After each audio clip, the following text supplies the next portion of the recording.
speak English, do ya?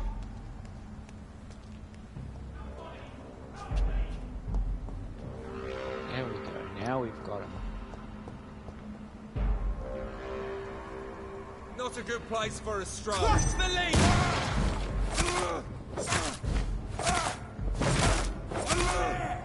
There's one of them vermin.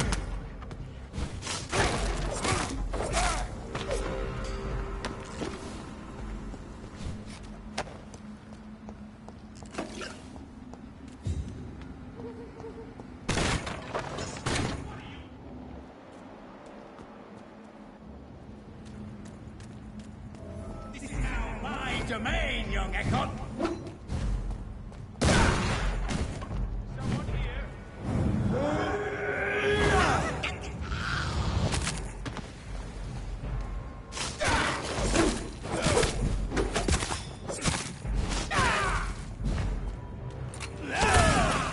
Oh shit, hello.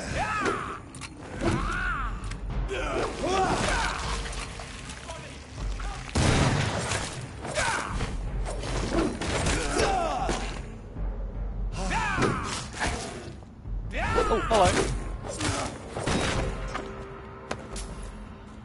You lost your mind.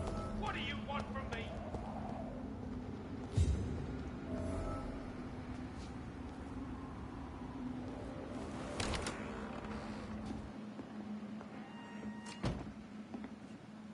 I'm Dr. Jonathan Reed.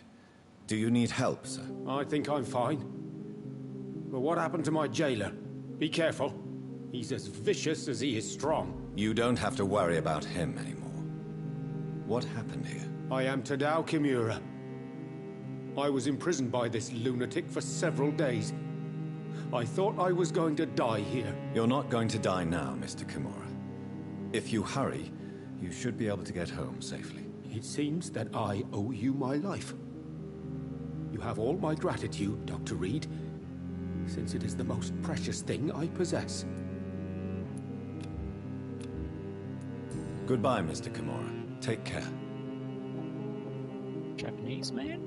Japanese descent.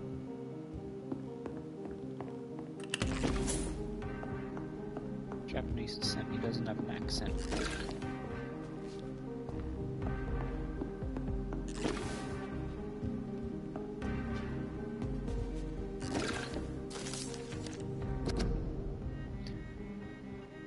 The heresy of the pure blood. Pure blood.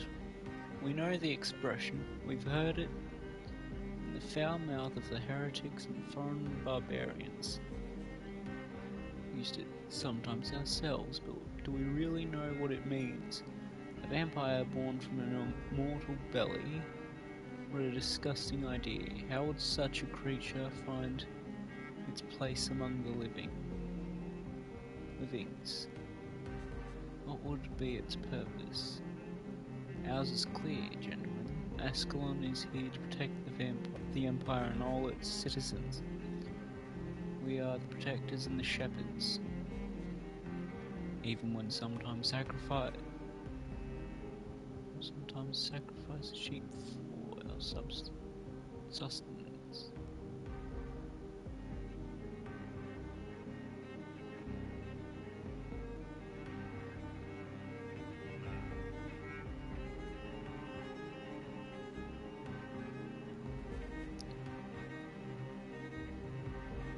So to actually give birth to a vampire is not good.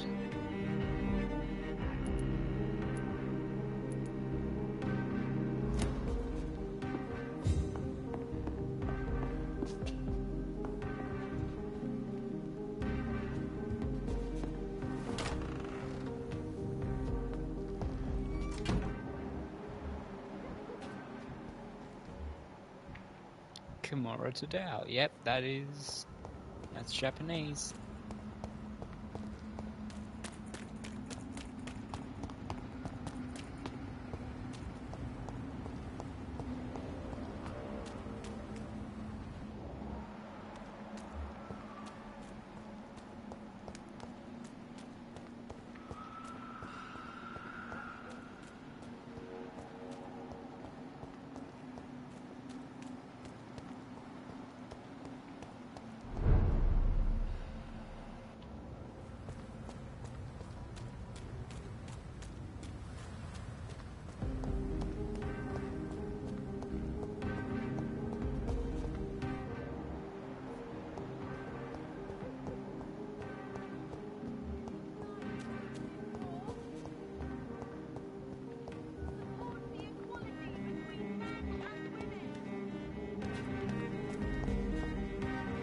Good evening, old chap.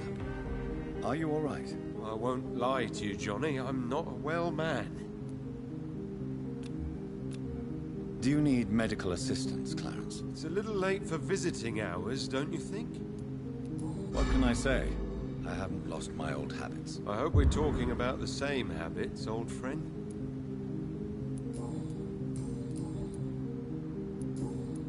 You need some rest, Clarence. You should try to sleep.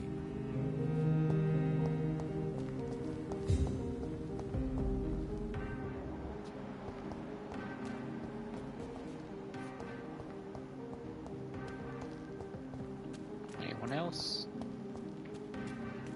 Come on, this is a large area.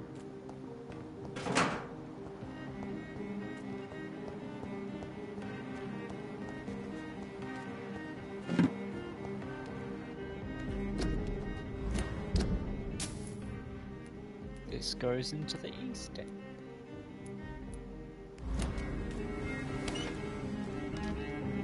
That makes things a lot easier.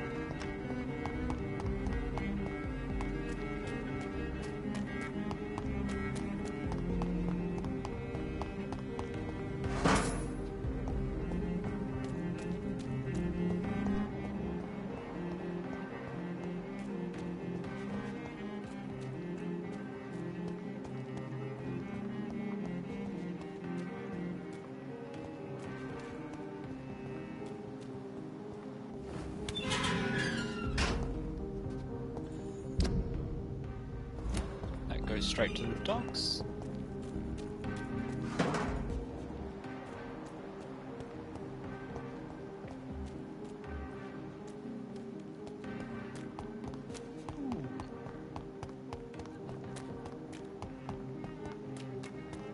Gone a bit mad, have we? Hello? Is anyone there? Jonathan, is that you? I did not know you were back in London. Oh, my dear Johnny. I'm so sorry for your loss. Mary was such a sweetheart. Thank you, Venus. May I come in? I was going to bed, actually. Forgive me. With the epidemic, I tend to forget people are supposed to sleep at night. I'll tell you what. Come back tomorrow for tea. I'll be glad to see you then.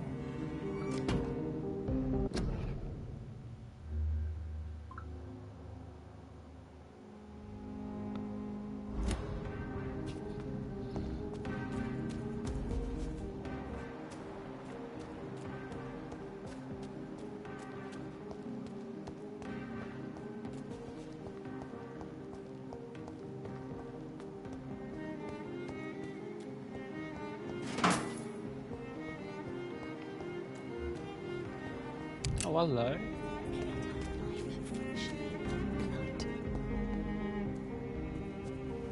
Good evening, miss. Can I help you? I'm a doctor. Dr. Jonathan Reed. I am Karina Billow. I don't need any doctor. The rats. Where are the rats? Miss, you don't seem well at all.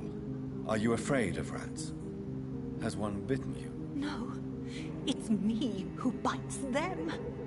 Tasty, juicy, disgusting rats. I can't stop eating them. Help me, please. Help me to disobey the voice. Poor thing. I'm gonna be saying, I've said that a lot already in the game.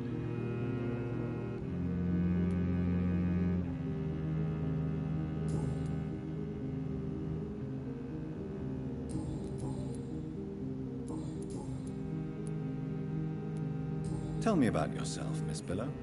What do you do for a living? I'm hungry. Need to eat. Have you got something for me? Blood, perhaps? Can you give me blood, Dr. Reed? Don't you remember who you are, miss? What you did for work?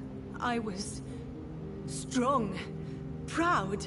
I campaigned for good causes. But that was before. Before. It does not matter anymore. I'm so hungry. What is the local news hereabouts, Miss Billow? Shadows. Shadows hunting shadows. Whispers in the dark. Pestilence, suffering, death. What happened to you? The rats. The answer hides in their little crunchy bones, their juicy, tiny brains. Miss Billow, please, try to concentrate. Why do you worry about rats so much? The voice in my head. He forces me to do so. Drink their blood, he said. Eat their flesh. Tell me about the voice in your head. Who is it? Can you describe it? Is it someone you know? Someone you met? Keep your mouth shut, he said. Don't ever speak about me, or I'll abandon you. Help me, please, Doctor. Karina only has incoherent speech when speaking about what happened to her.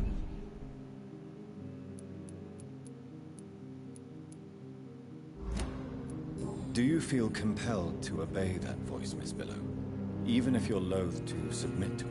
Yes. Please. Help.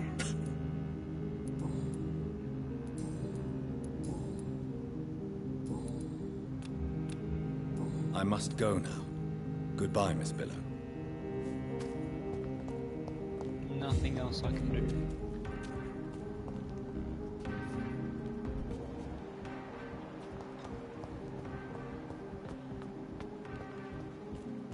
It's locked. Hello? Where from?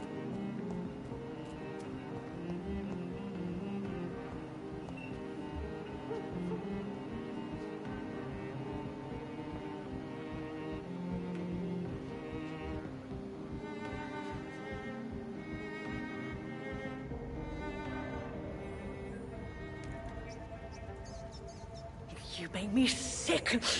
You juicy, warm treat.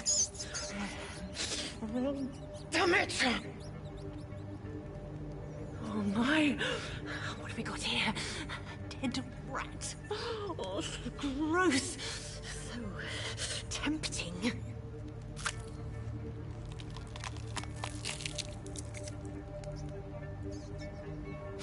Eternal life. Through the blood of the lesser beasts, he said. Oh, dear God, help me.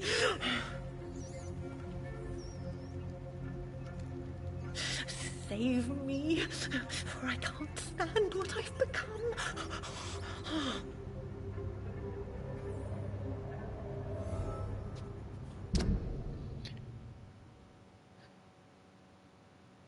Feels the urge to eat live.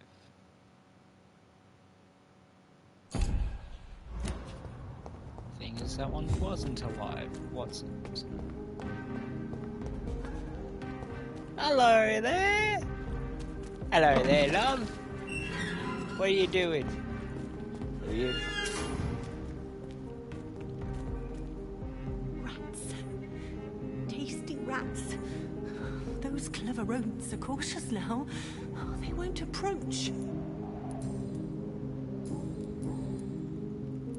Why do you eat rats, Karina? Their flesh contains the path to immortality. I have to eat them all if I want to live.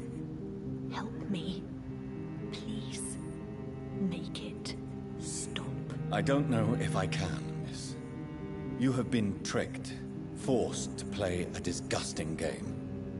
I don't know how to save you. Kill me then, Doctor. Take my life. I beg you.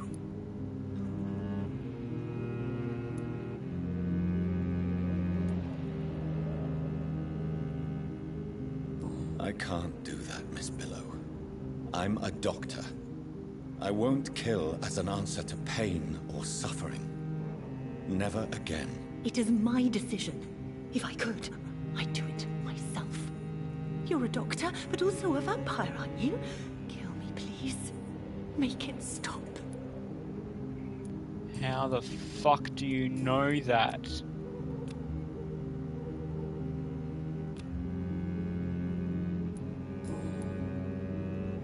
I must go now. Goodbye, Miss Billow.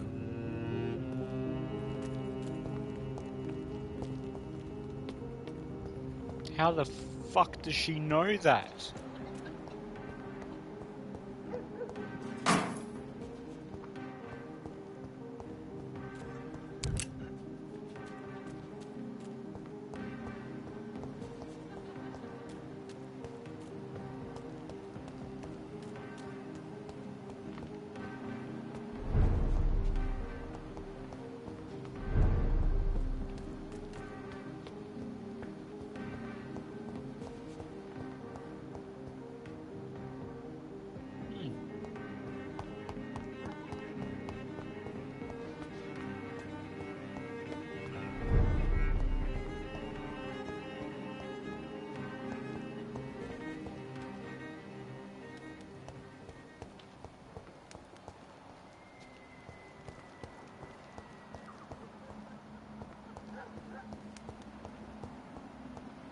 It's locked, all right.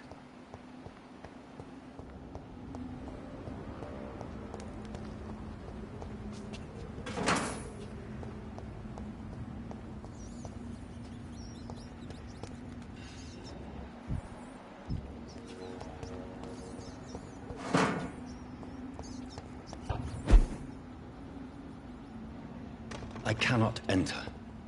Okay, this is for a quest.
Better go home, sir.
That's good.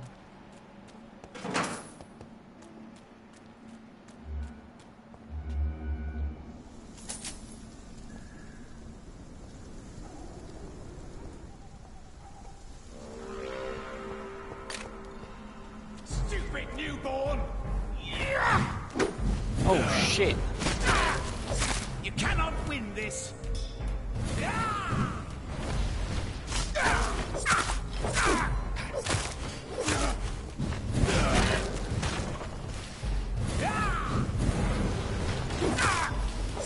Your prey is mine! Hello.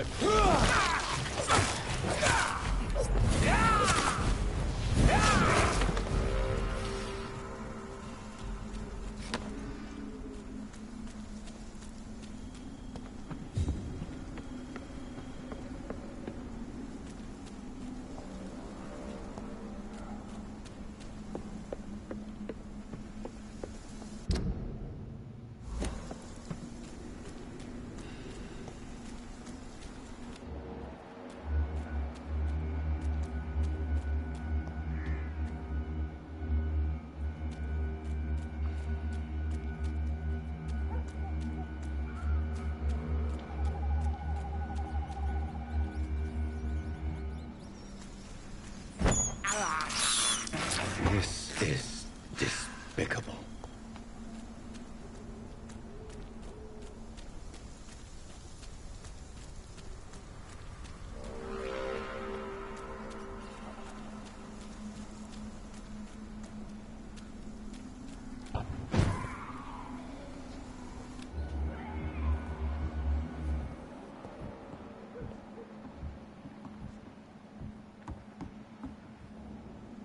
There has been a fight here. I can see a blood trail. Left by one of the antagonists, perhaps?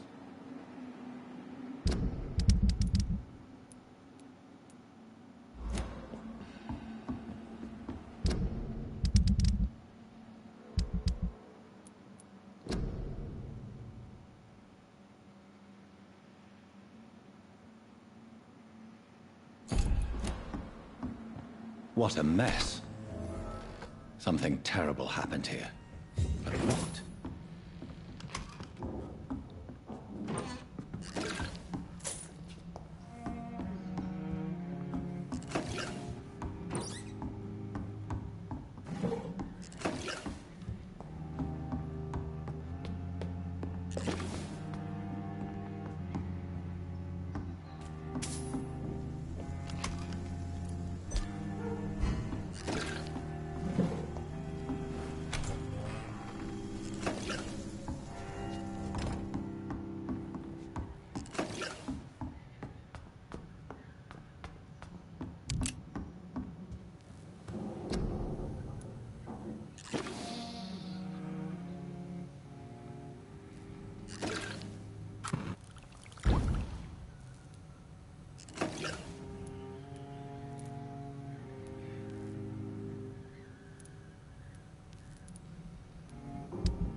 them fence? Fuck, it's fast!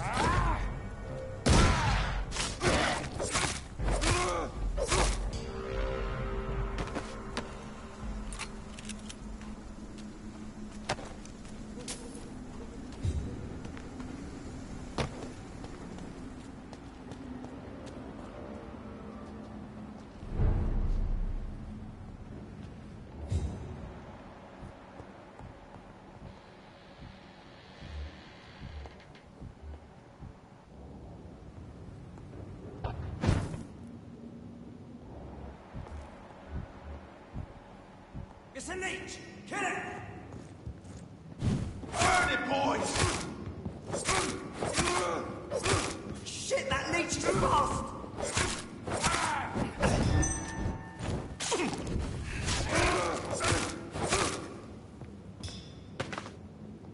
Want some of that? Oh, that's cheating.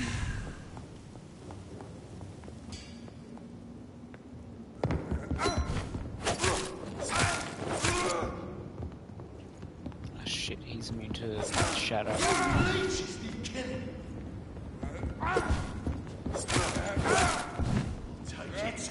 We have die, vermin!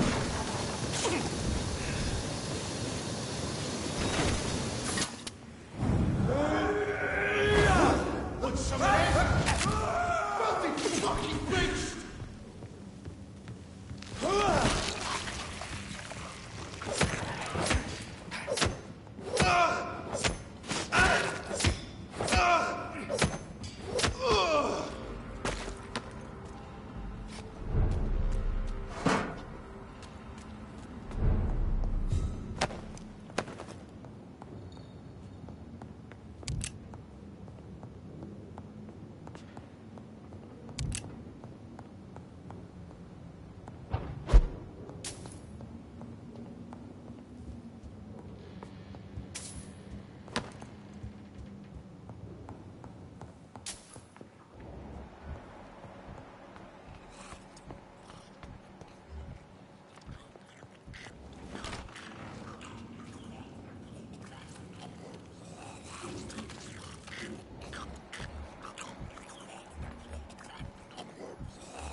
More Braille.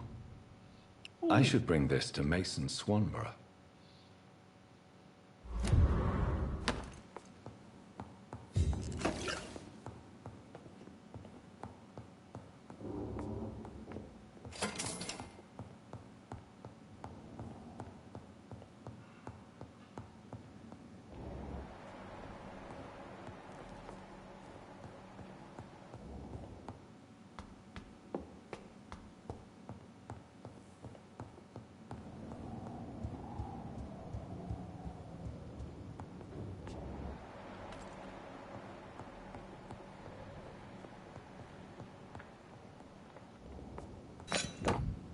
Ooh.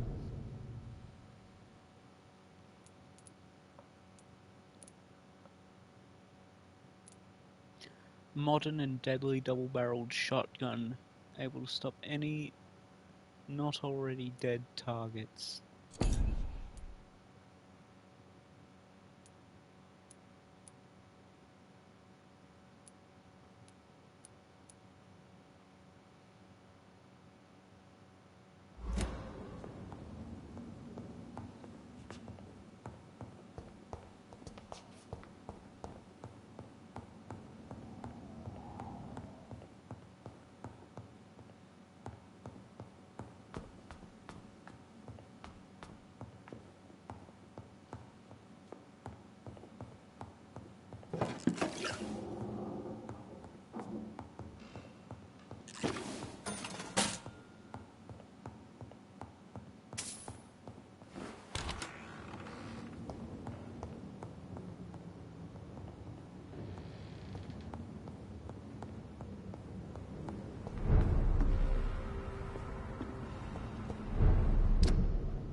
It's locked.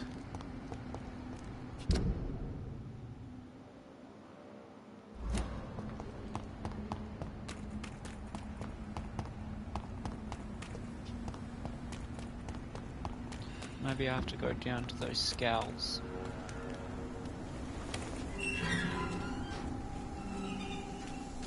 Right, where were they? Hide out, go down this way.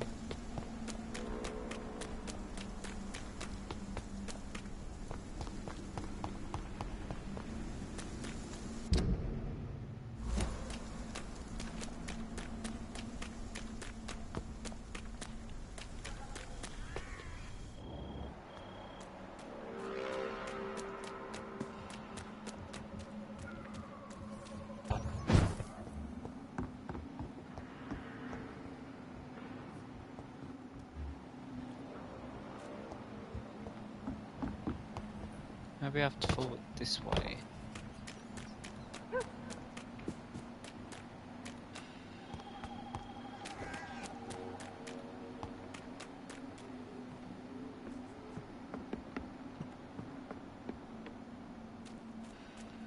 Okay.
I cannot enter.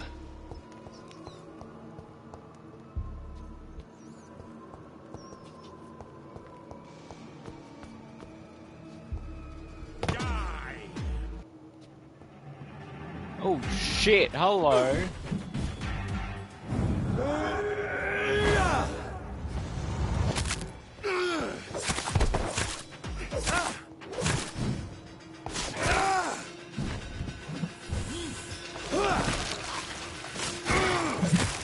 Give me your blood!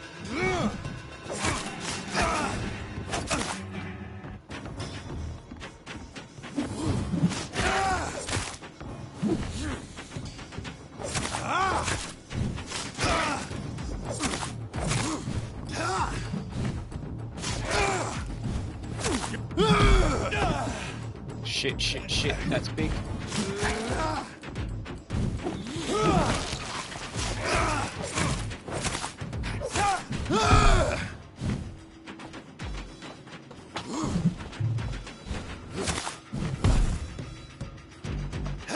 You shall...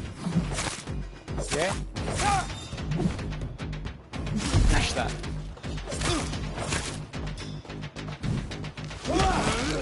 Ooh! Big damage.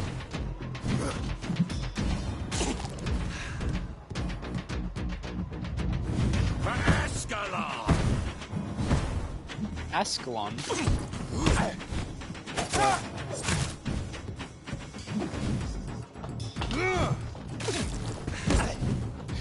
Fuck, fuck, fuck.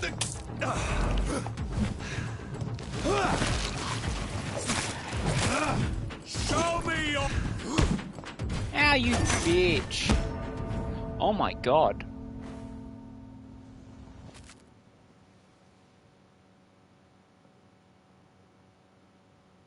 I got clocked on the side of the head. Got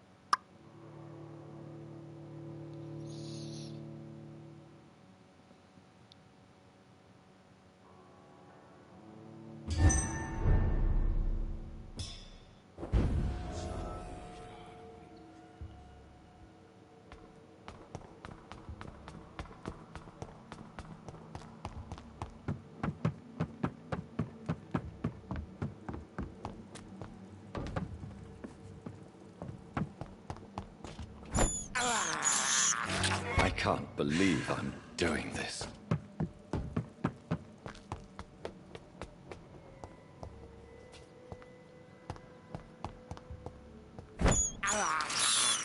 I have this thirst for blood. Alright, boy. Foolish Ekon. Hello.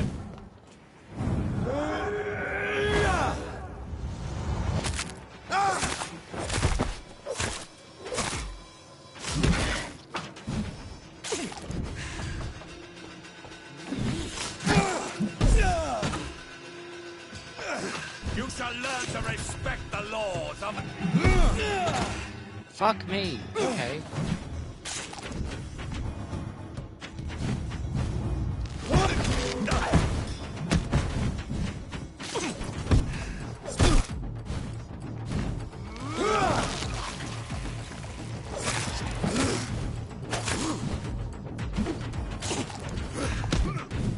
Fucking bitch!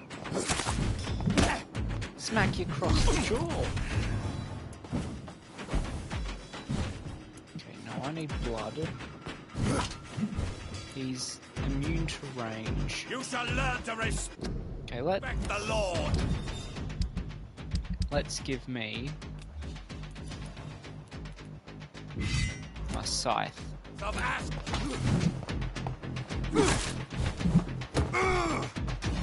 Yeah, come on.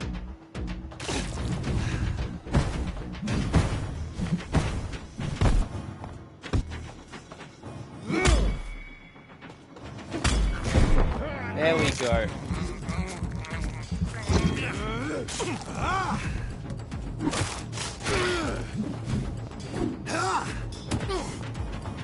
Yeah, come on.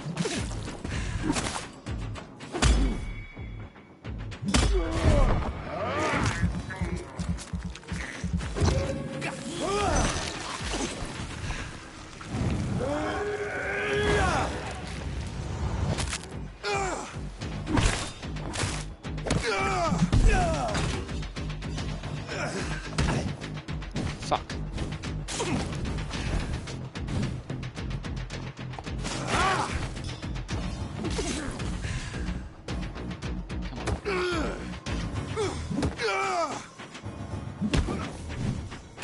You shall learn to respect.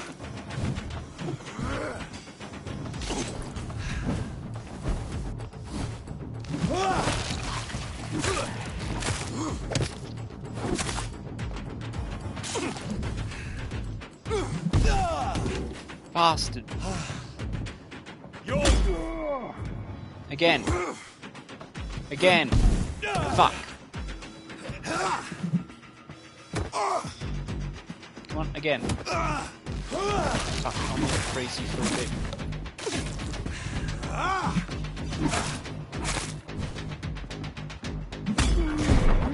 There we go.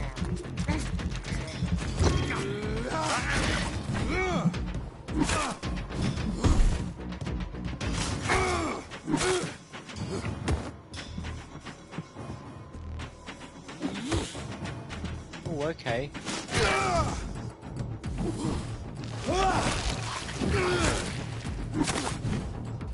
die. Hello.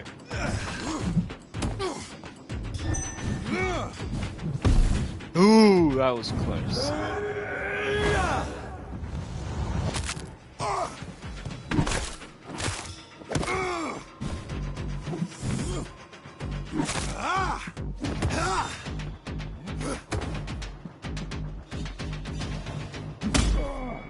Okay. Fuck. Okay, that's bad, that's bad, that's bad.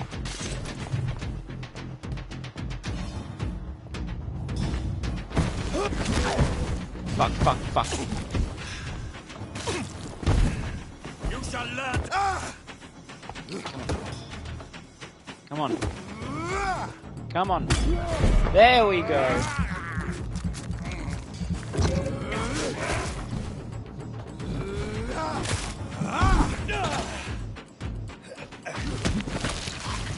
Ooh! Foolish.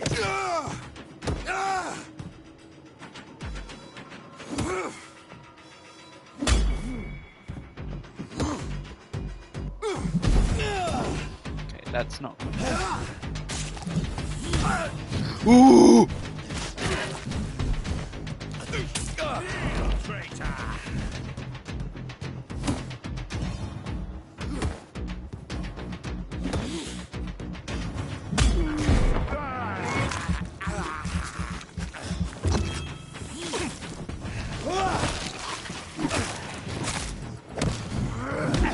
Your blood is now.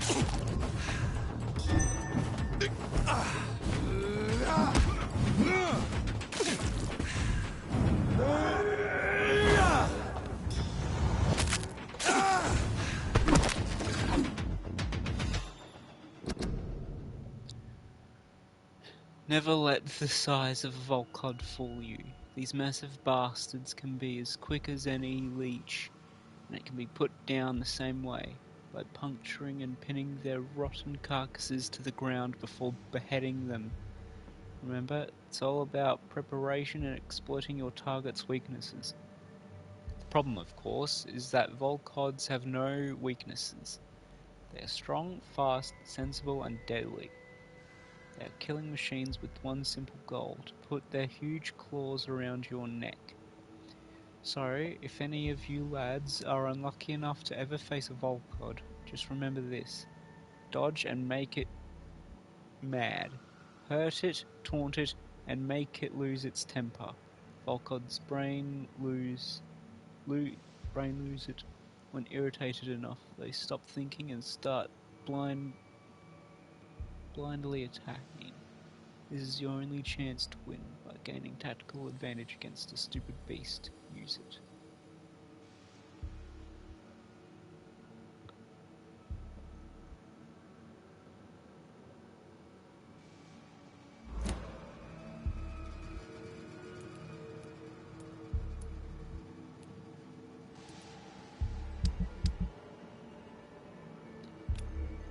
Now, I'll get my weapons back. Jesus.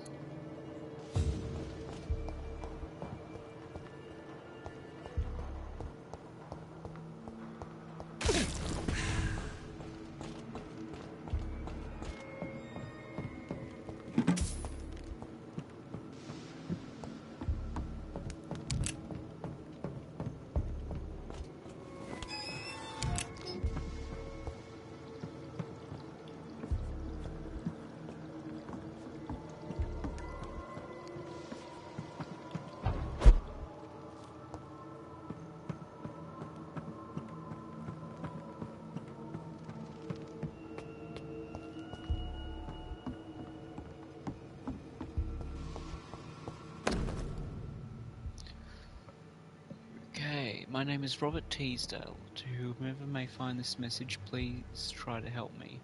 My daughter Louise disappeared a few weeks ago. She was seen for the last time in a bar in the neighbourhood, not the one where she works as a waitress, but another one. The Dancing Trout. 2 witnesses saw her leave the place with an elegant and unknown man, maybe a foreigner. There are many rumours of men and women vanishing in the area. I'm convinced my Louise has been abducted and kept somewhere nearby. I know the police will not help, for they already have more important things to do, so I've decided to look in for my Louise by myself. If you find this letter, it means I failed saving her. My Louise is a good girl, who does not deserve to die like this. She is of medium size, with dark hair and a scar on her right cheek. Please search for her and finish this work for me. God bless you. Louise's father was determined to find and save her. No, I wanted to check. Where's Louise?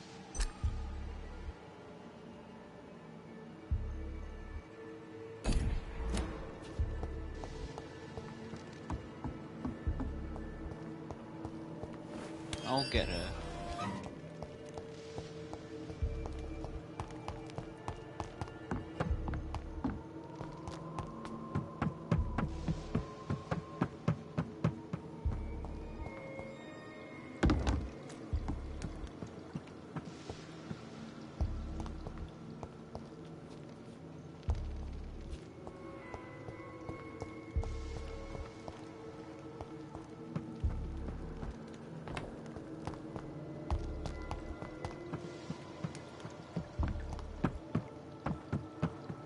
Hello? Come on, move.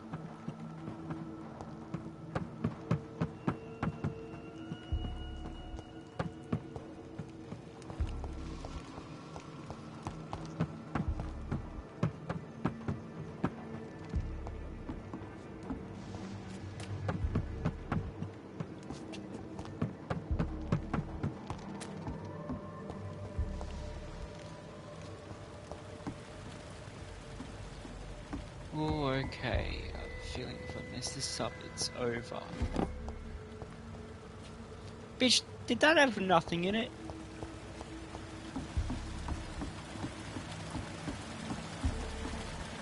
It's locked.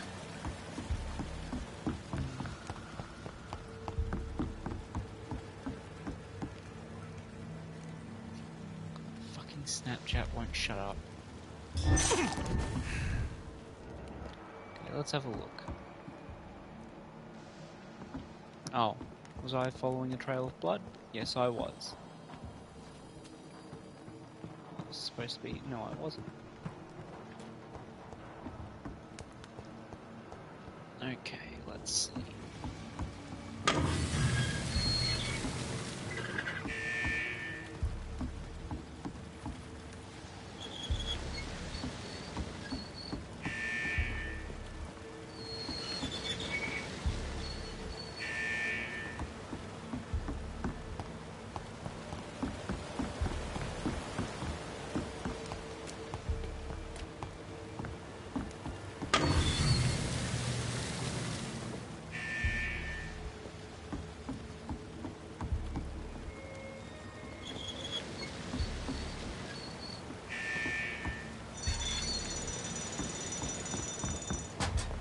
I don't know how, I just pulled random things.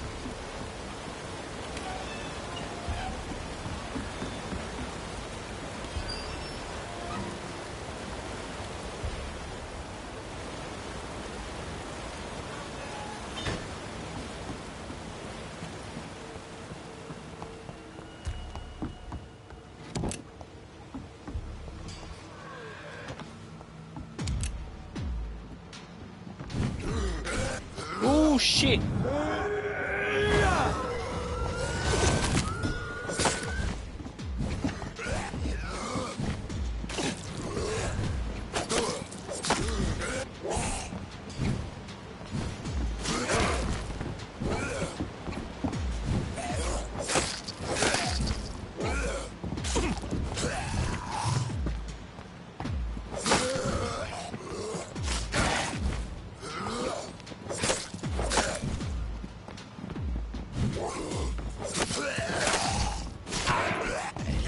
Hello.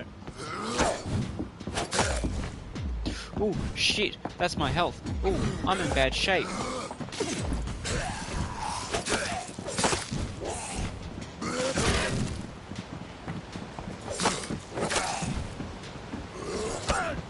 Fuck, fuck, fuck, fuck, fuck, fuck, fuck. Fuck, fuck, fuck, fuck, fuck.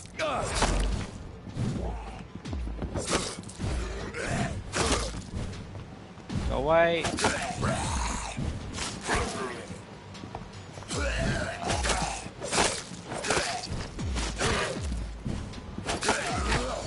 Fuck, fuck.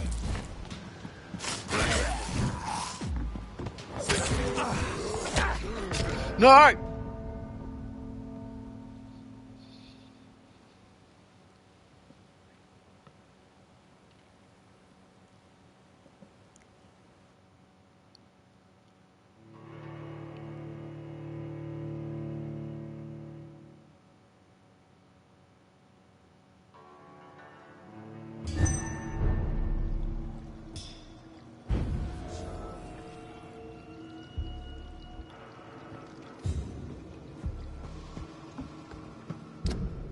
Do I have the note still?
hello.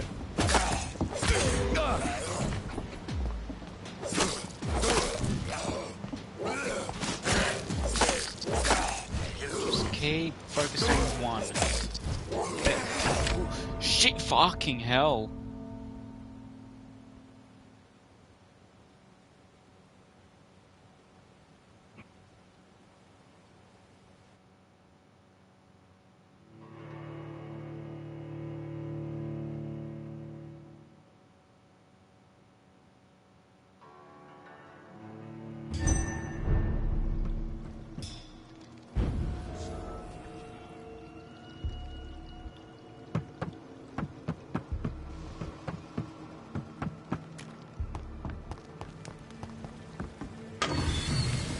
Is there a punishment to dying?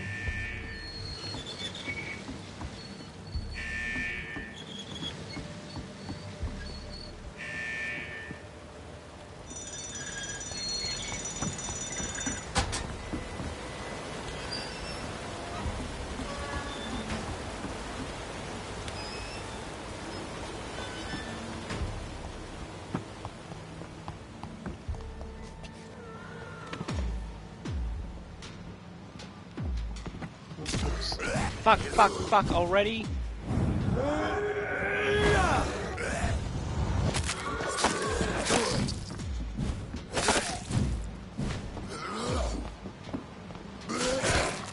Focus on one. Focus on one.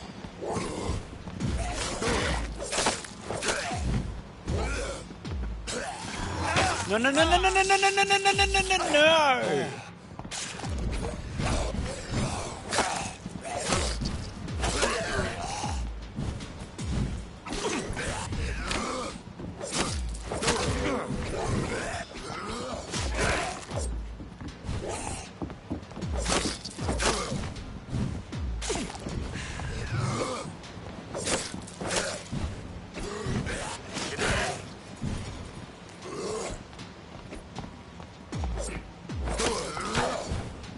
Bitch. No, you fucking animals.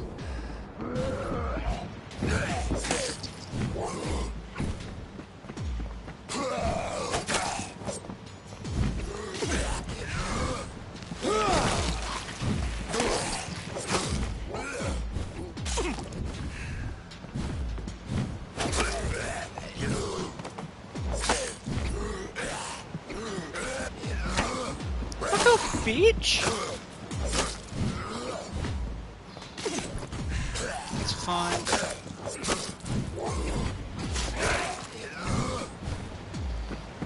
Okay, now.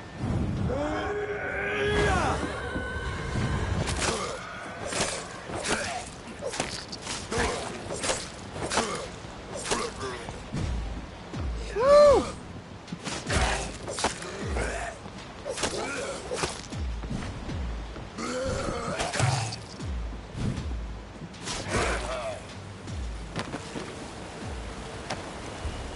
Gotcha.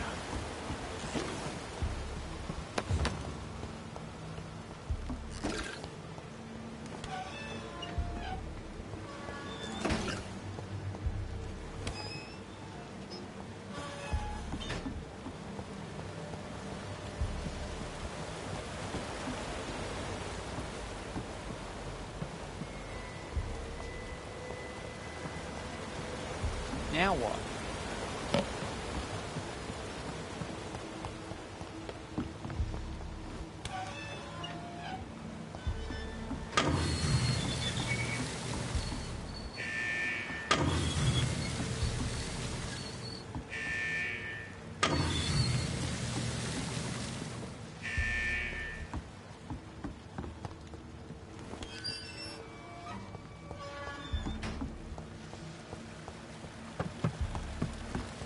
It's locked, all right.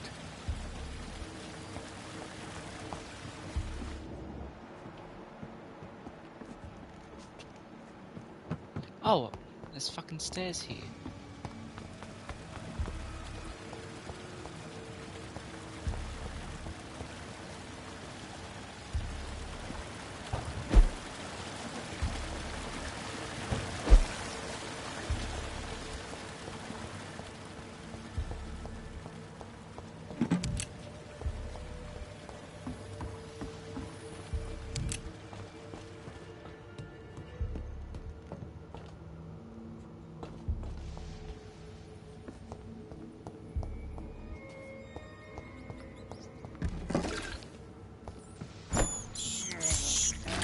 can't believe I'm doing this.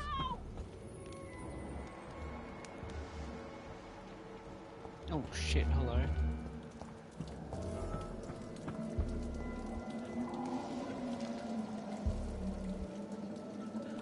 How long are you gonna keep me locked in here? This is now my domain, young Ekon.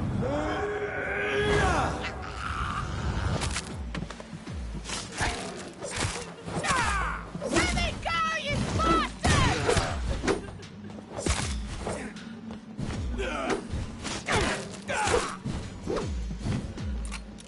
Disgusting asshole!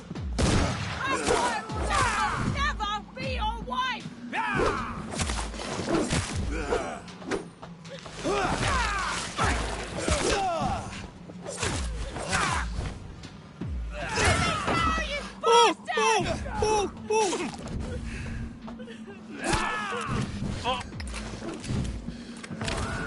Oh, fuck! How long are you gonna keep me locked in here? Let me go, you bastard! Oh, they just go on and on, don't they? I'm joking, calm down.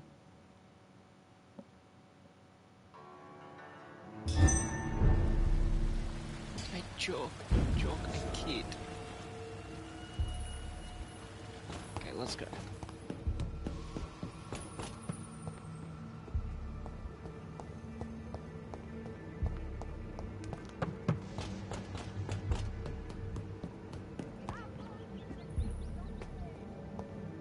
Okay, I assume that's the exit.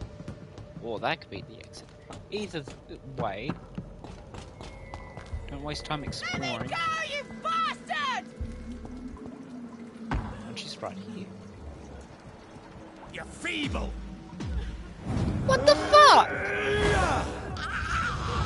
Disgusting asshole! Vampyr or not, I'll never be your wife!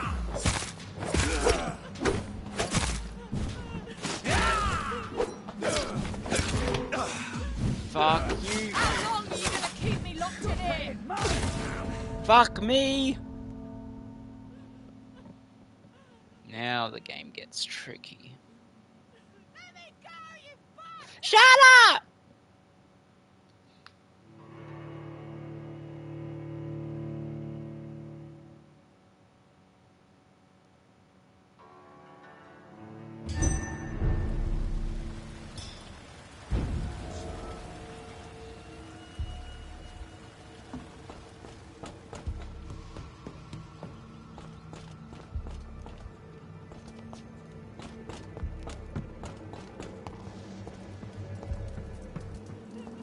How long are you gonna keep me locked in here?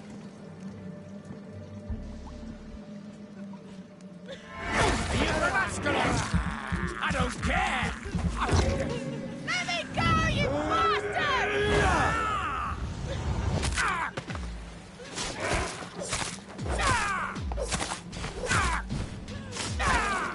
How long are you gonna keep me locked in here? Keep him stun locked. Keep him stun locked.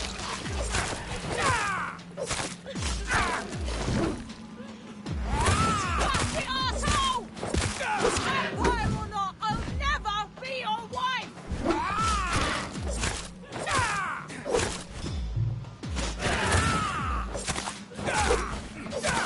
How long are you gonna... Okay, here we go. I've just arrived in London after a grueling journey from Manchester. The city is sad and despaired.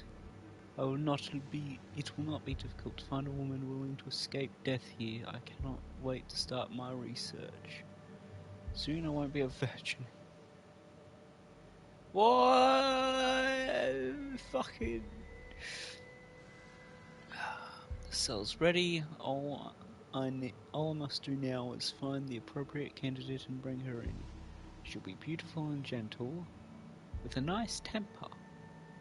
You've already failed. She's clearly not the right one.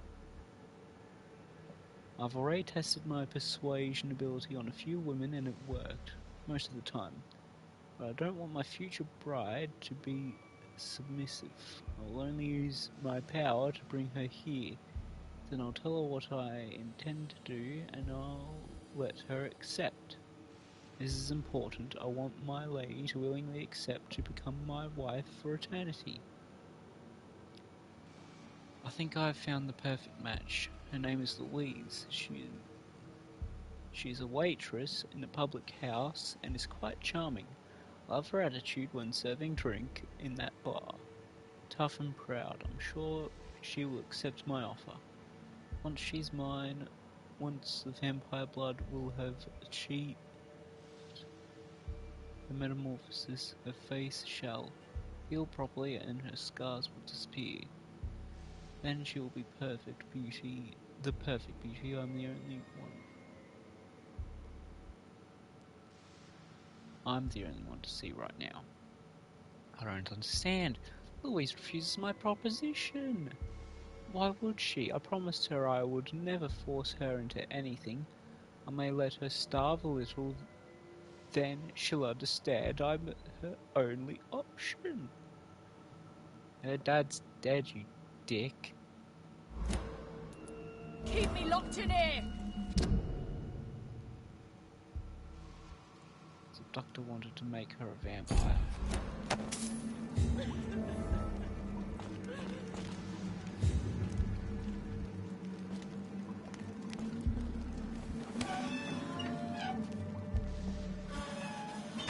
Miss Teasdale, are you all right? How do you know my name?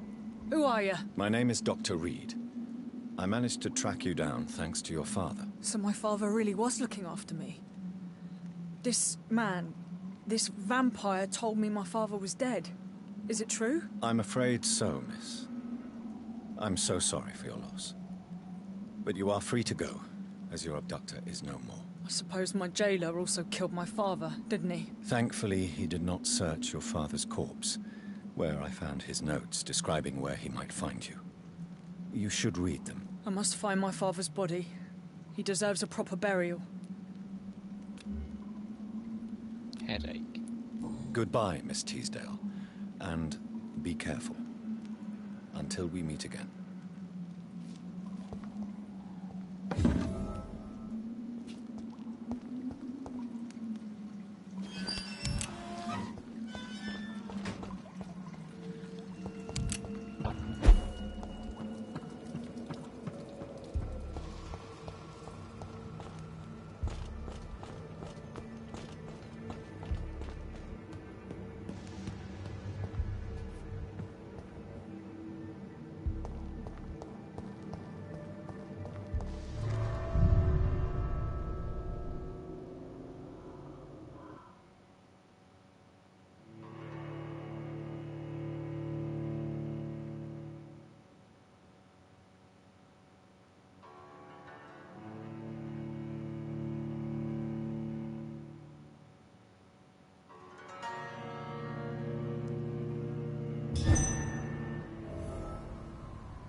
Oh!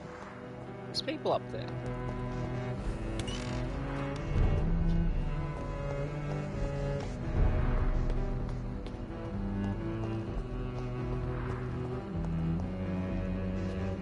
Holy shit, twins. Good evening, sir. I am Dr. Jonathan Reed. Do you need my help? Yes, please. Would you be kind enough to tell me what the time is? That's all you need to know. Well, is it not important to know? As important as where you are? Or who you are? I suppose you're right. And who are you then, sir? I am Agamemnon Baker.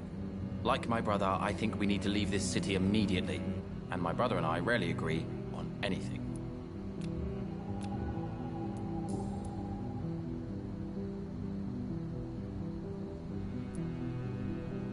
May I ask why you've not gone already, if you're so exasperated by this long wait? I believe fear is holding us back. My brother would have said it's laziness. but it's just because he's prouder than I am. May I ask what you're doing outside at this hour of night? I don't know. You should ask my brother instead. It was his idea in the first place. You must have your own ideas. From what I have managed to understand, I guess we're supposed to wait here. Waiting for someone to come.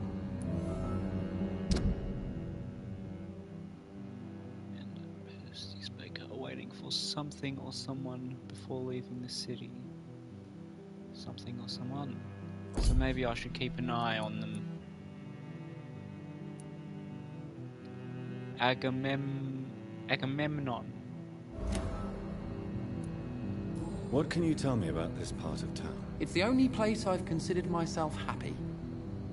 Or at least that's what I believe. Unfortunately, it's time to leave. Why is that? Because I'm not feeling happy here anymore. Are you?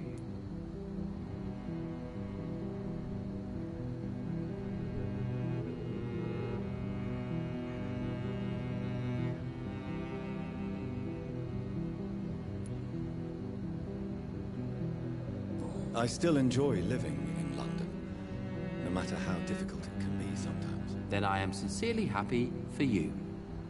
True happiness in life seems to be the most difficult goal to reach these days. What can you tell me about your brother? He's older than me, I think. But the important thing is that I really hope I'll die before him. Grief would just kill me, you know? Is that all? Pericles is very attached to this city, and without my insistence, he would never leave this place. We don't often agree on anything, you see.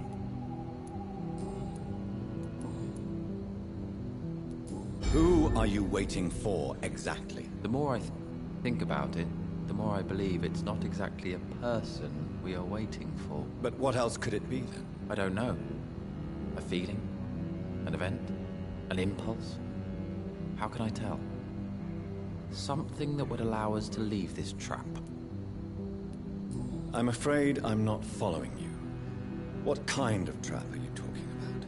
Have you ever felt like life trapped you in a role that does not fit you? That you're not in your place? That sort of trap. Trap? And you think leaving London will free you? At least it will give us the chance to be free. That's more than our present situation. Hope, Doctor. Hope is what truly drives mankind.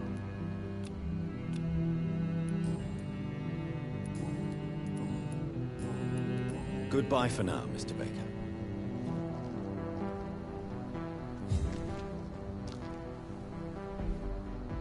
Good evening, sir. I'm Dr. Reed. Can I be of assistance? Dr. Reed? Dr. Reed? Is there anything wrong? No, it's just... your name sounds familiar. And your face. Have we met before? I think I would remember. So I suppose the answer is no. That's odd. I'm certain I've already heard of you. My name is Pericles Baker. Does that mean anything to you? I'm afraid not, sir. But it's a pleasure to meet you anyway. The pleasure is mine, I guess. I only wish I could remember when it was that we met.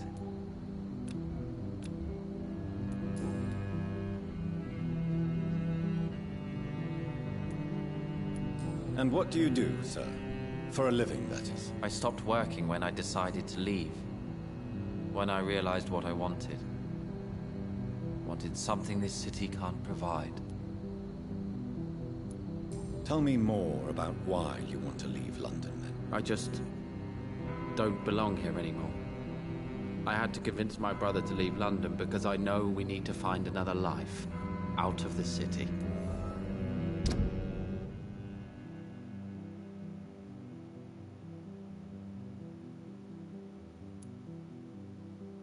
I have opposing explanations.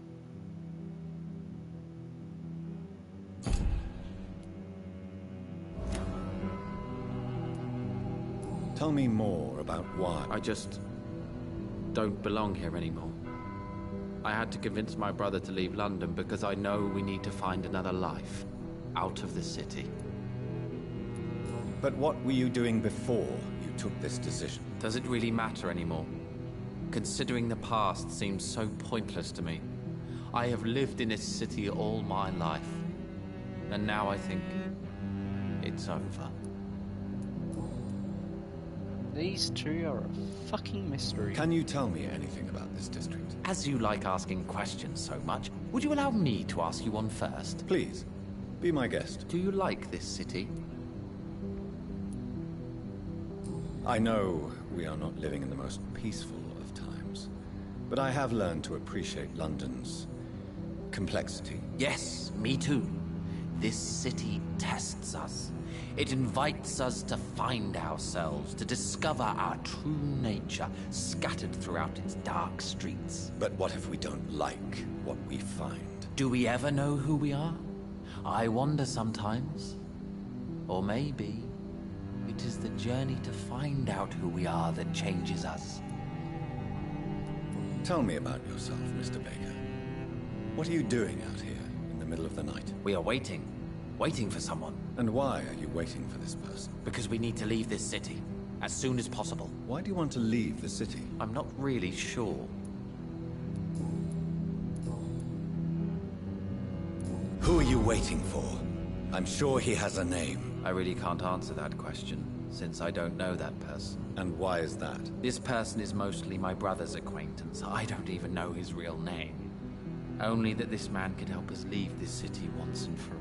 But why would you need this person's help to leave London anyway? Well, I thought we should have left this cursed place already, but my brother convinced me to stay a while longer, and here we are. That's not true. That can't be true. Pericles, tell me why your brother disagrees with your presence here. Agamemnon is naive sometimes. Although don't consider him a fool, sir. He is often more lucid than me. At least you both have the same difficulty explaining what you're doing, and for what reason. But is that not a common problem for all mortals? What can you tell me about your brother? If you are searching for a pleasant chat, you should speak with him instead of wasting your time with me. He's always been the more gentle of us. That's it? That's all you can tell me about him? For the time being. True kindness is the most valuable quality, my good sir. Goodbye, Mr. Baker. Mr. Baker! Hello again, Dr. Reed.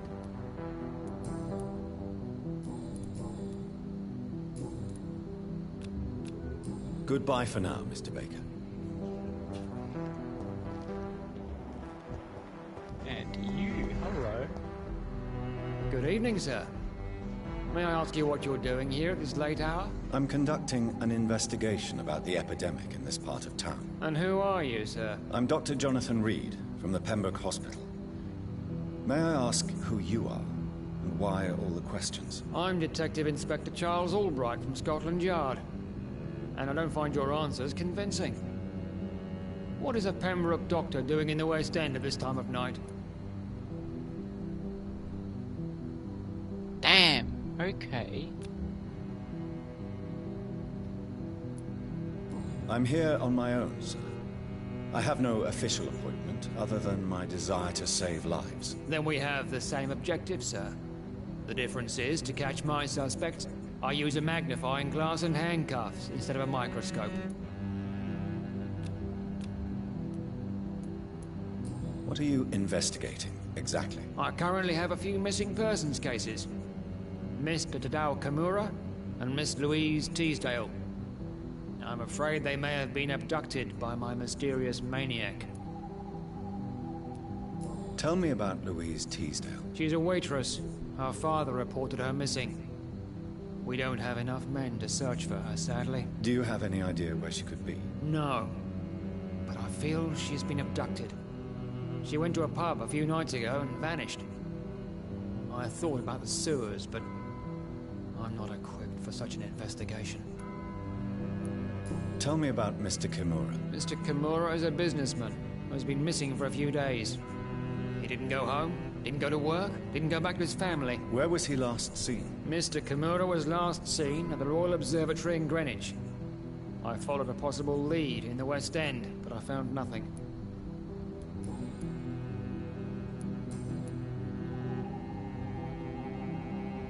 What are you really doing here? I told you. I'm a detective inspector from Scotland Yard, investigating suspicious cases in the area. Do you work alone? Yes, the situation is difficult for the police. Many of us are sick, and since the summer strike, most men apply a work to rule on their patrols. What about the situation in the East End? Why are there no police there to protect the civilians? I know, it's a shame, but we just don't have enough men to cover the entire city.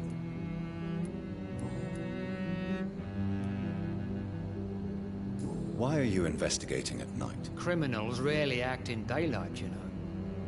But since you are also a night worker, have you noticed anything strange, which requires police attention?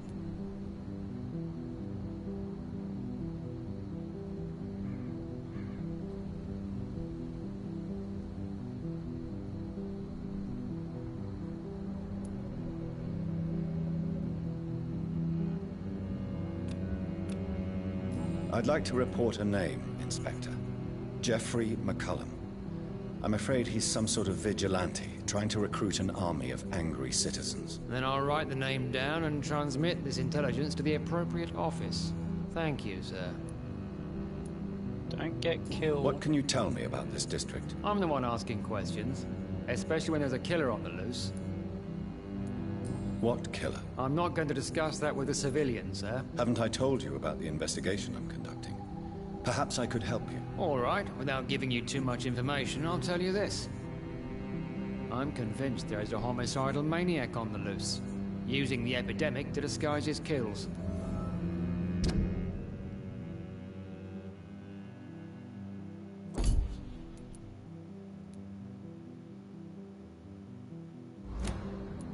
And what about the epidemic? We both know the situation is critical, don't we, Doctor?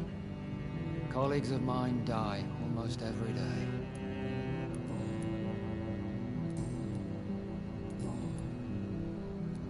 Tell me all you know about that homicidal maniac you're looking for. I'm not even sure there is only one. The wounds are always the same, but the modus operandi varies. Sometimes violent and brutal, sometimes precise and swift. How could different killers inflict the same wounds? That's my main problem. If my theory is correct, maybe we're facing a group of individuals sharing the same violent tendencies. Perhaps a sadist cult. Goodbye, Detective Inspector Albright. Goodbye, Dr. Jonathan Reed. I'm sure we'll talk again soon. Too many murders to investigate them all. But they will not be forgotten.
Cold, cold. Too cold.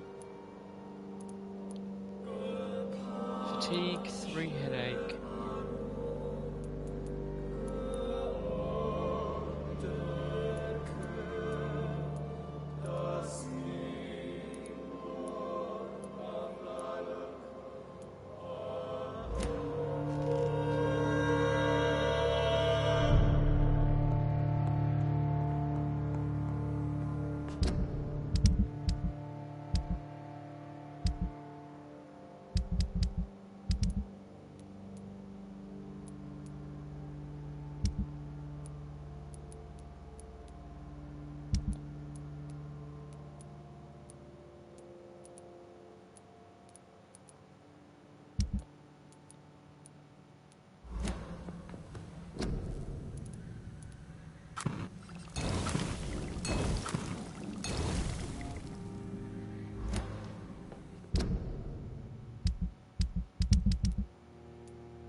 Fatigue.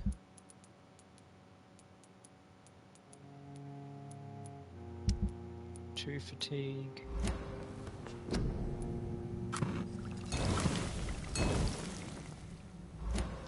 And then for cold, how many have colds? 2.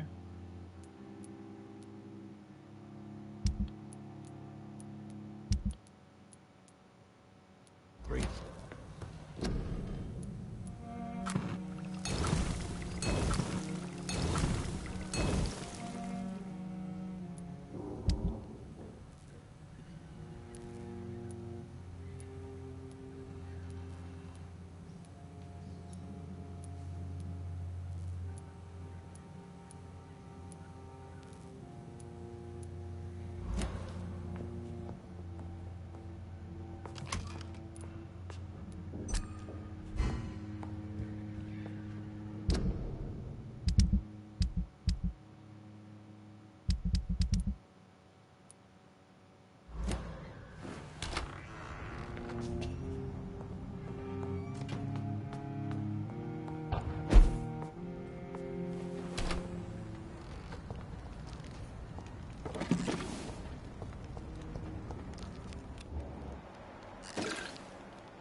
Too many murders to investigate.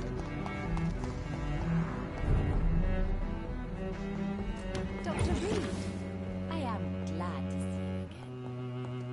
see you again.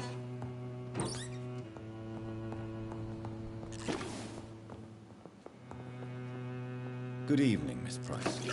How are you tonight? Dr. Reed, I didn't know you had returned from the war.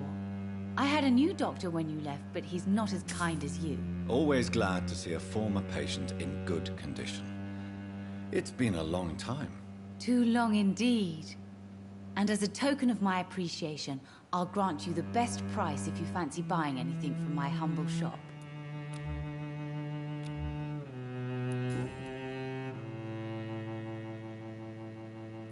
Have you noticed anything in particular in this part of town recently? Other than you coming back to cheer me up? Nothing at all, Dr. Reed. What can you tell me about yourself, Miss Price? I'm still managing my shop. The only difference is, since the quarantine, we're open at night. You, on the contrary, seem to have changed a lot.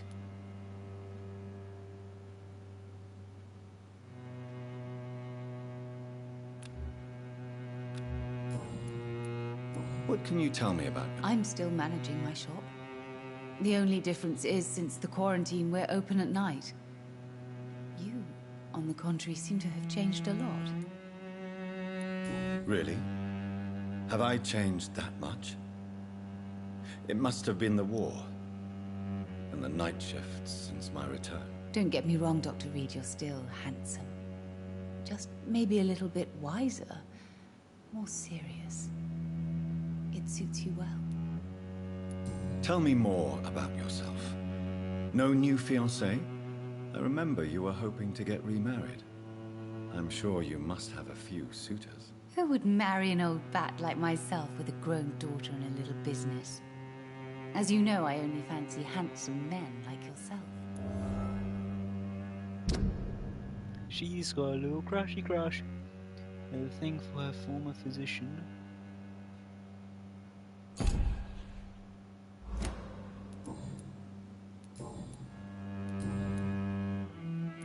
Does your daughter still worry you, Miss Price?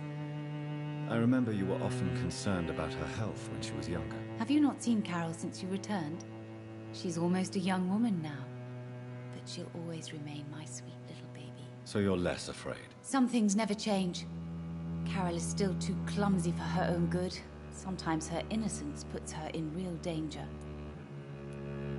Why would her innocence put her in danger? She does not realize how cruel life can be. Maybe I was a bad mother to protect her too much. My poor dear Carol. You have every reason to be cautious, Miss Price. Especially in these difficult times. Maybe you could talk with her, Dr. Reed. It would be nice to have a man here more often. We would both feel safer. May I look at your goods, Miss Price? It's always a pleasure to have you here, Dr. Reed. Take all the time you need.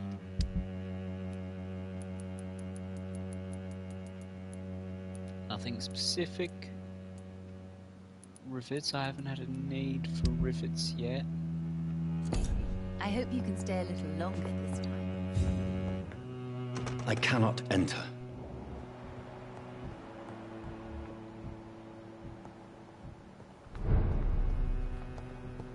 She's downstairs.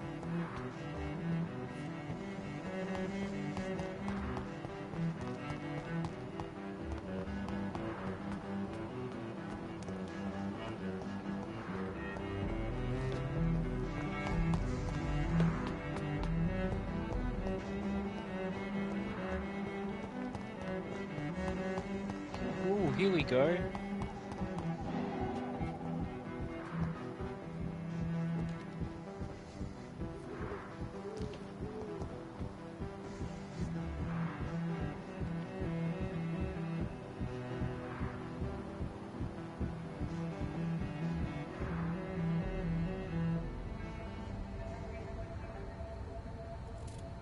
Be careful, Carol. You're wasting good food here. Yes, Mother. I said be careful, child.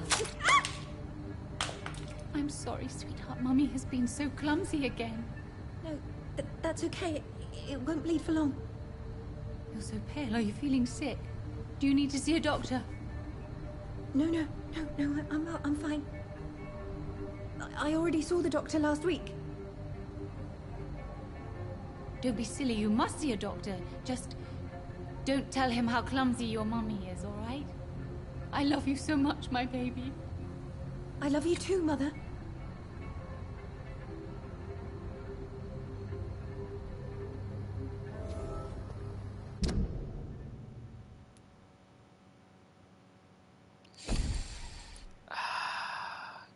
Carol and Carolyn.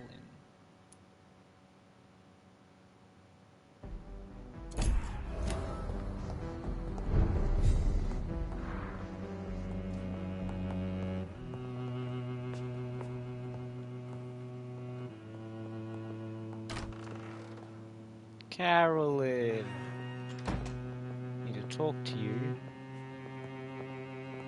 I hope you can stay a little longer this time.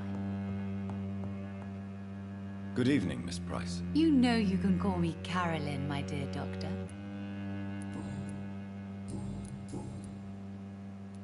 Tell me, Carolyn, Do you often wound or hurt your daughter by mistake? No. I always thought it was Carol's clumsiness that caused these incidents. Maybe it's a family trait, Doctor. You really believe it's just bad luck and being clumsy, then? Of course, Doctor. What else could it be? I have nothing to hide.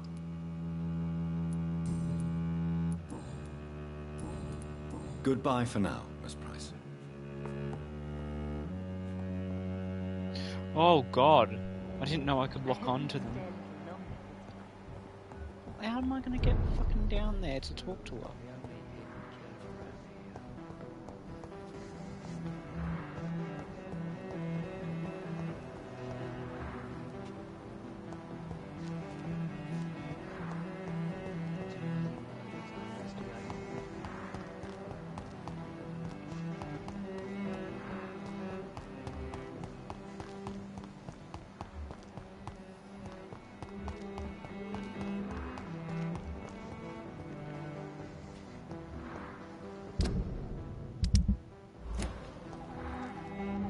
Ooh, here we go.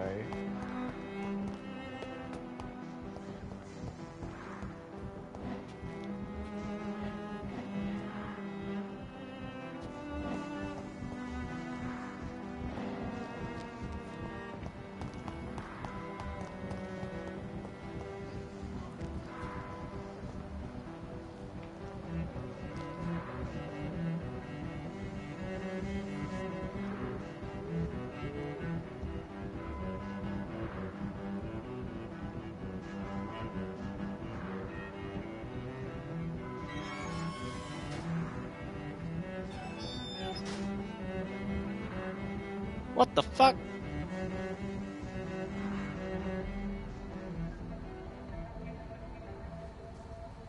We should be far from town already. All right. But where would we go? Anywhere. Anywhere that isn't here. And what is that, by the way? A safer place? A less strange place? And where would that be? Life is strange. And we are alive. For now, yes. But for how long? If we decided to flee, we should be far from town already. All right. But where would we go?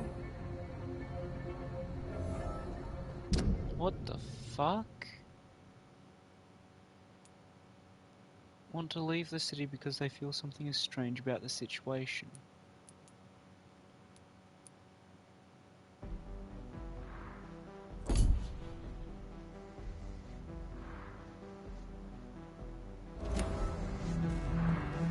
What the fuck did I just witness?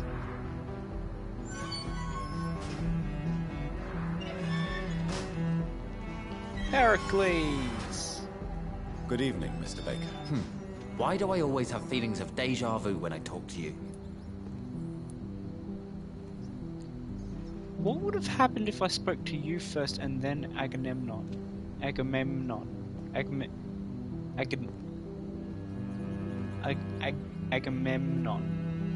There. Tell me more about your strange feelings towards the city. I would be happy to describe them. But it's too hard to explain with mere words what I'm feeling. It's unclear. Too confused. Go on, please. Where should I start? The world is chaos. Men go mad and nature itself runs roughshod over us all. This is not the first time mankind has faced a deadly epidemic or a war. Men kill each other while nature decides to kill them all. I don't know what scares me the most. Do you?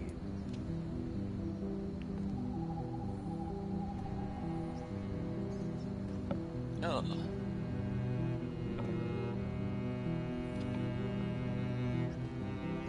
One's uncontrollable, one's unreasonable. Both can be disastrous, and a combination of the two merely increases their potency. And what if they were just a sign of worse disasters to come? Something of biblical proportions, I wonder. How long have you been waiting for this man? Sometimes I feel as though I've been waiting for him for ages. Perhaps it is my role in life to wait for him. Not a pleasant thought. It could be dangerous for you, waiting here all night. That's quite true. But what other choice do we have? We are waiting here until we finally go. Mr. Baker, I have met many strange people during my life, but you are definitely one of the strangest. Really? I don't feel particularly odd.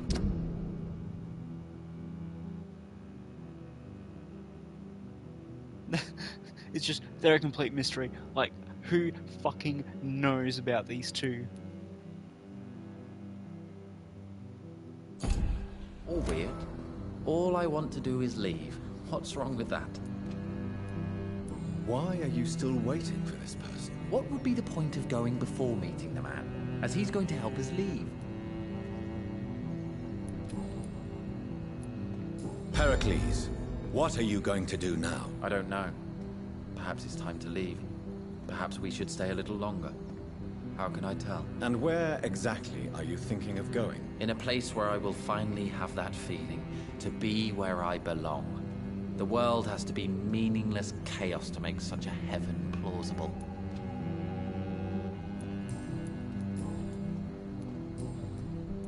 Goodbye, Mr. Baker. Hello again, Dr. Reed. What are you really afraid of, Agamemnon? The problem is, it's precisely what I don't know that frightens me. So I suppose I can't really answer your question. Tell me, how long have you been waiting here? I can't say for sure, since I have no watch. But the night is still young, and I am not tired. Is that the most honest answer you can give me? Yes, I think so. Why does it irritate you, sir? Is comprehension really that important to you? I'm a scientist. I try my best to understand things. I know the world has to obey unbreakable rules. You know, or you want the world to obey such rules? I know one thing. I do not understand who you are. And it's better that way. What kind of life would we live if we could summarize a person in a few words or a few lines? But what if that phrase is, I don't fucking know? If you finally manage to leave London, where do you intend to go? A happy place, that's for sure. A place where I can smile because I know the next day will be better than the previous one. Such a place doesn't exist. There are never any guarantees that tomorrow will be a better day. That would mean I have no hope left, and I just can't accept such a conclusion.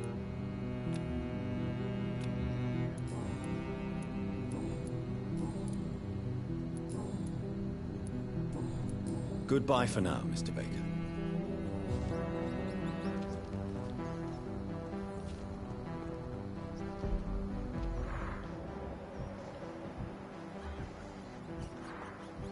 Let me down there. Who are you?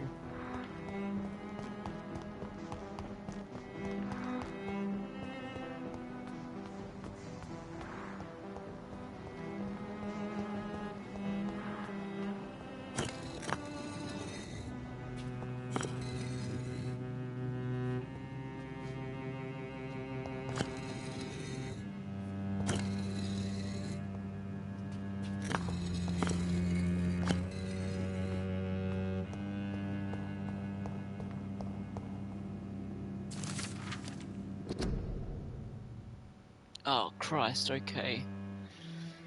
Vampires are dangerous. Deadly.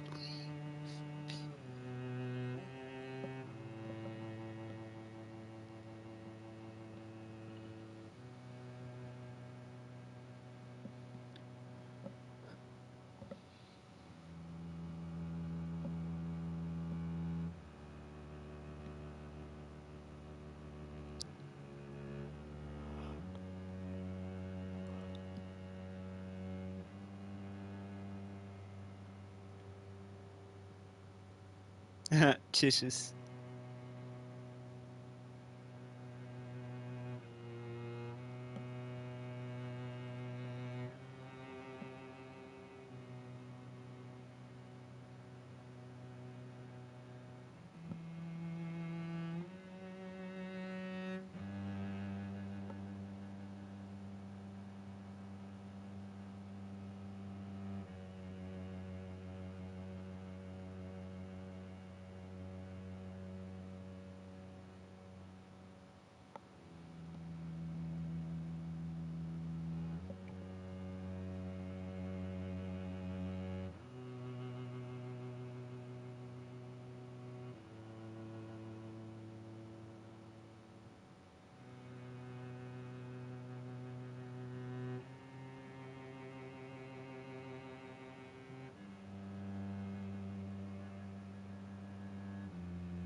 Perhaps London will survive the epidemic, but I see terrible trials awaiting in the future.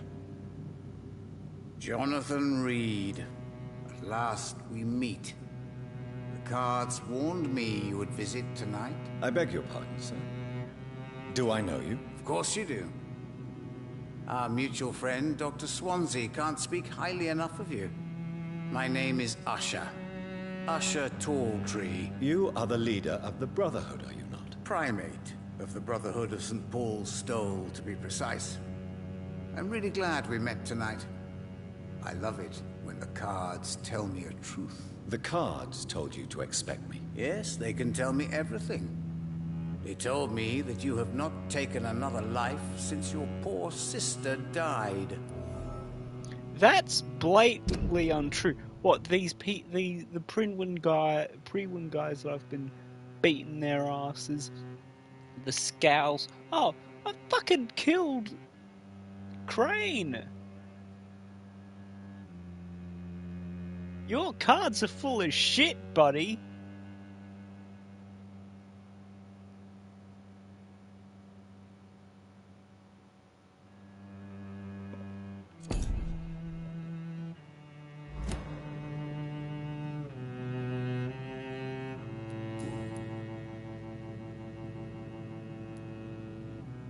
Can you read the cards for me? Are you sure you want to know what they will reveal? Yes, I am. It will cost you 150 shillings. Fucking hell, buddy. Perhaps later. What can you tell me about the neighborhood? I really don't know. I don't often go outside. And when I do, it's usually to quite distant destinations. So you see nothing in the stars for me? You're a poor fortune teller, then? Oh, I can tell you many things. But they will only concern you, not the city. For example, I know that you offered your sister the final rest she asked for.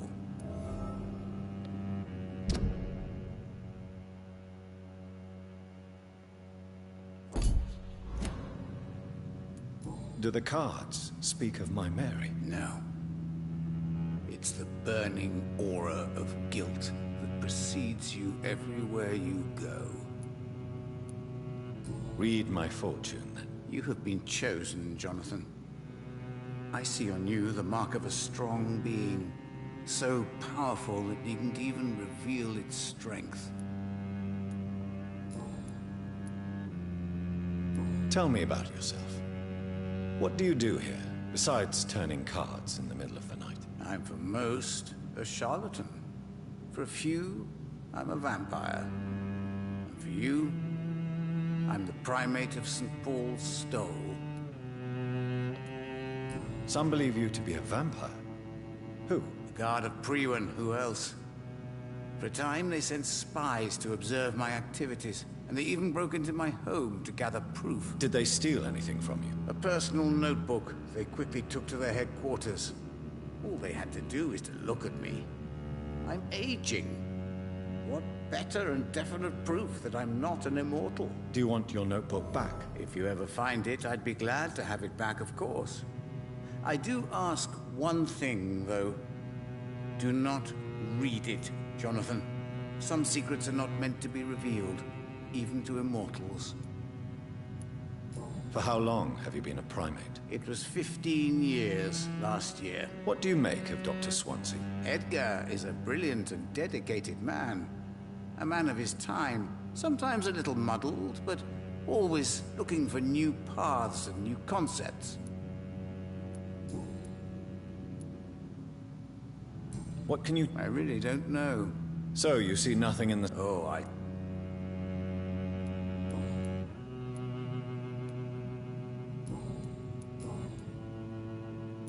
May I ask you about the Brotherhood? Of course.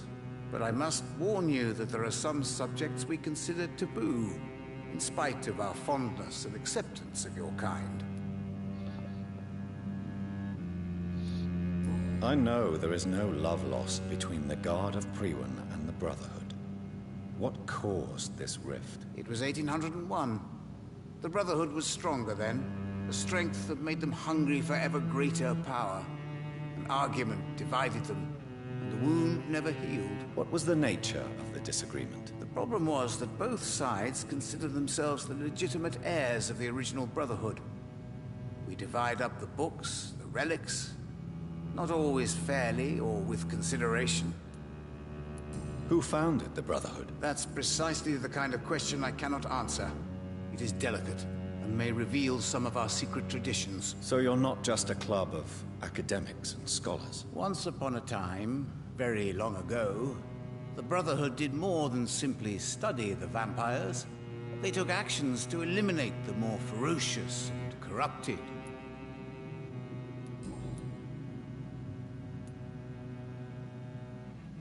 How do you measure the amount of blood on my hands? I told you. The cards always tell the truth. Well, most of the time. Is it possible to tell me my future? The vampire's fate is much more delicate to read, Doctor. But I can try.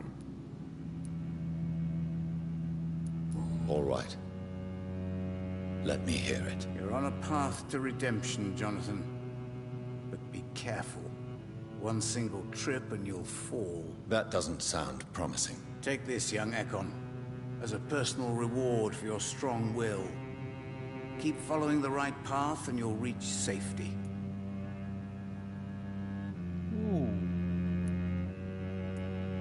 I would rather not know. How did you learn about Mary? And spare me the hocus-pocus parlor tricks. The truth! Now! Swansea told me.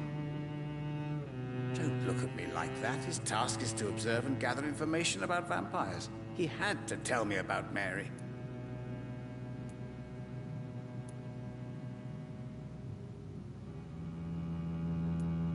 She could have survived as a vampire. If only she had given me a chance to explain. If only I could have found the words. Not all vampires accept their new condition. Since suicide is impossible, you have to find a way to get someone else to relieve the pain. I could have saved her. No, Jonathan.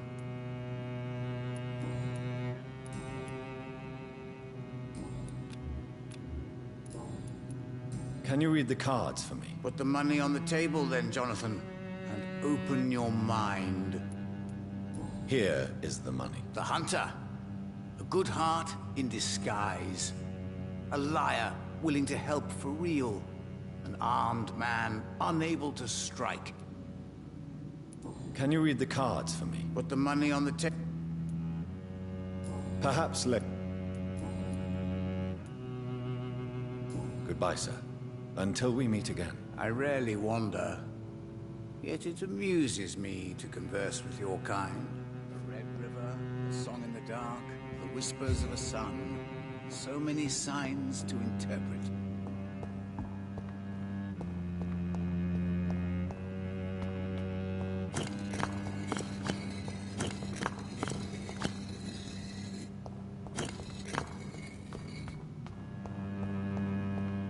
Perhaps London will survive the epidemic, but I see terrible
Turn around, sir.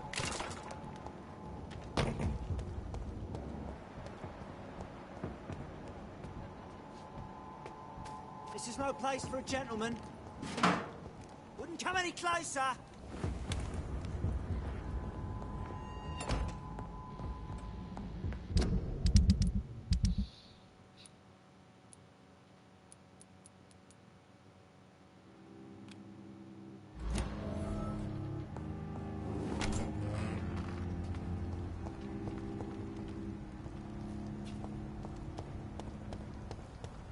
This is not the place for you, sir. It's locked, all right. Go back home, idiots! Die, vermin! I order you to step back.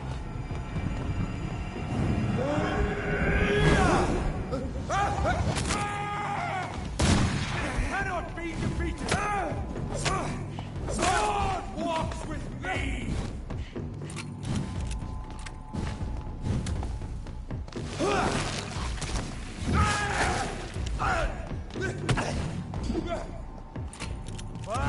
Demon!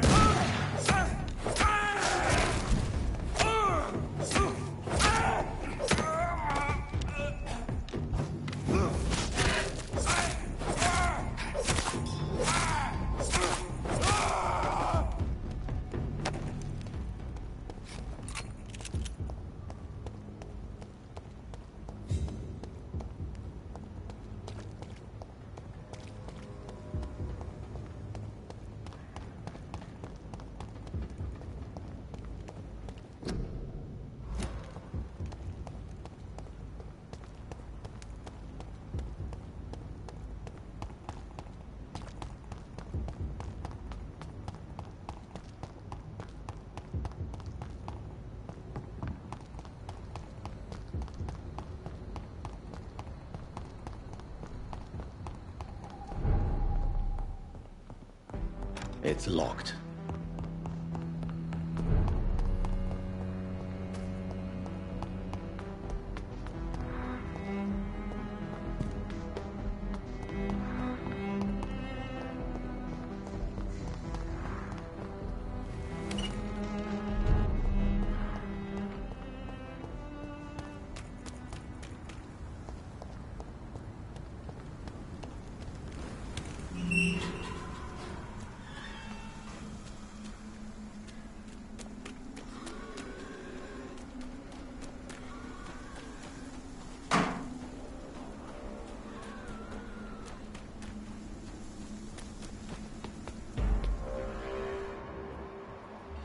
Better go home,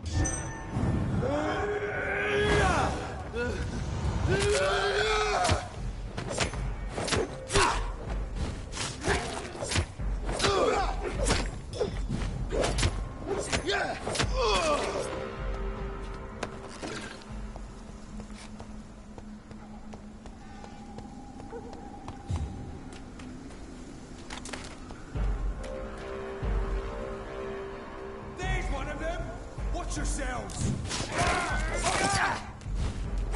Man, you're... Fuck his fault!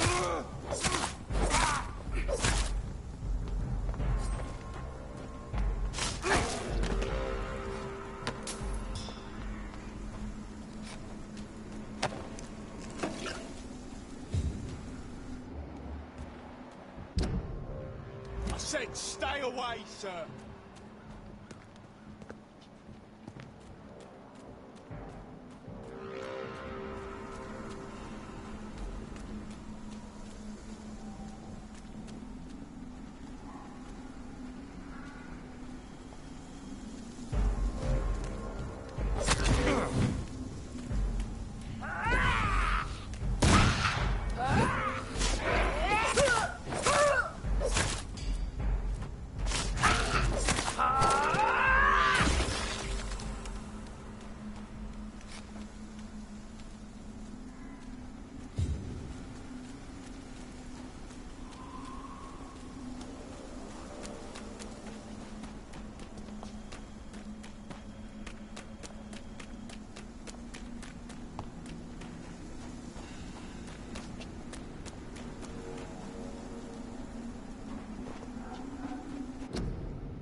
Fuck.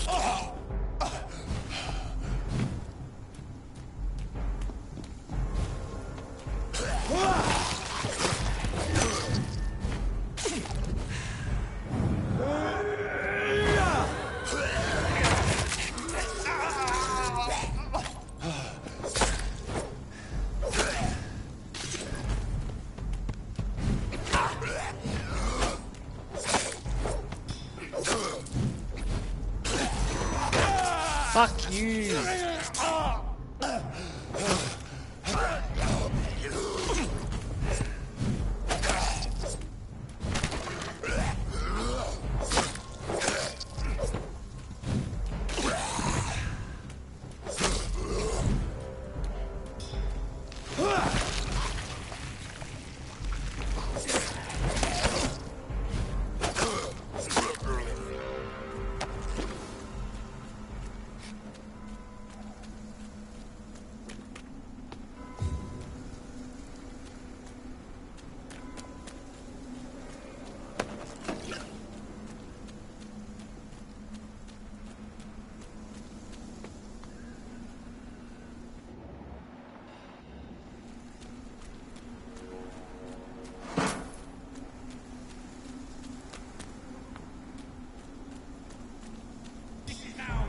Domain, young Ekon. Gotcha!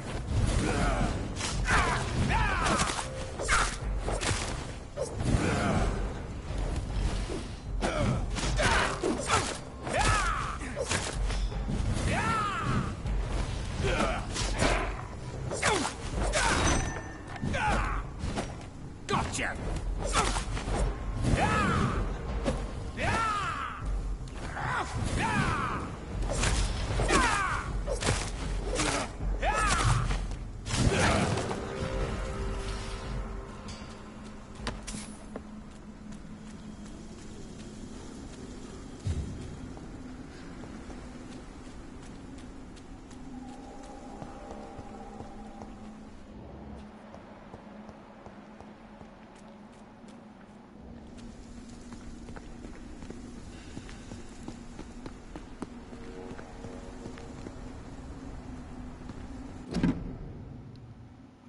There we go.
I had almost forgotten I applied for a position at Pembroke. It was so long ago.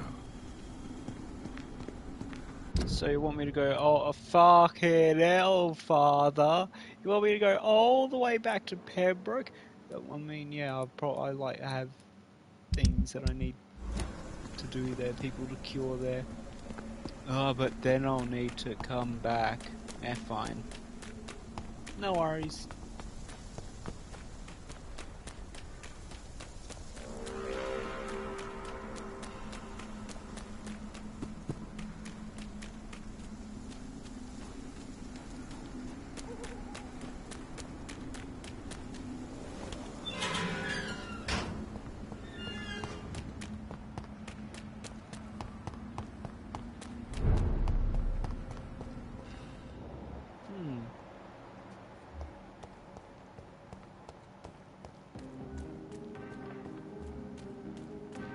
Hello, Louise.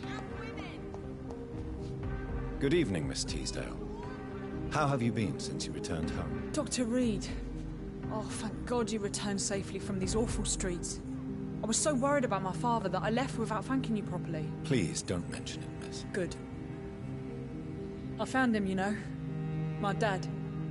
Or what was left of him. I think my abductor intended to do the same thing to me. Unlikely.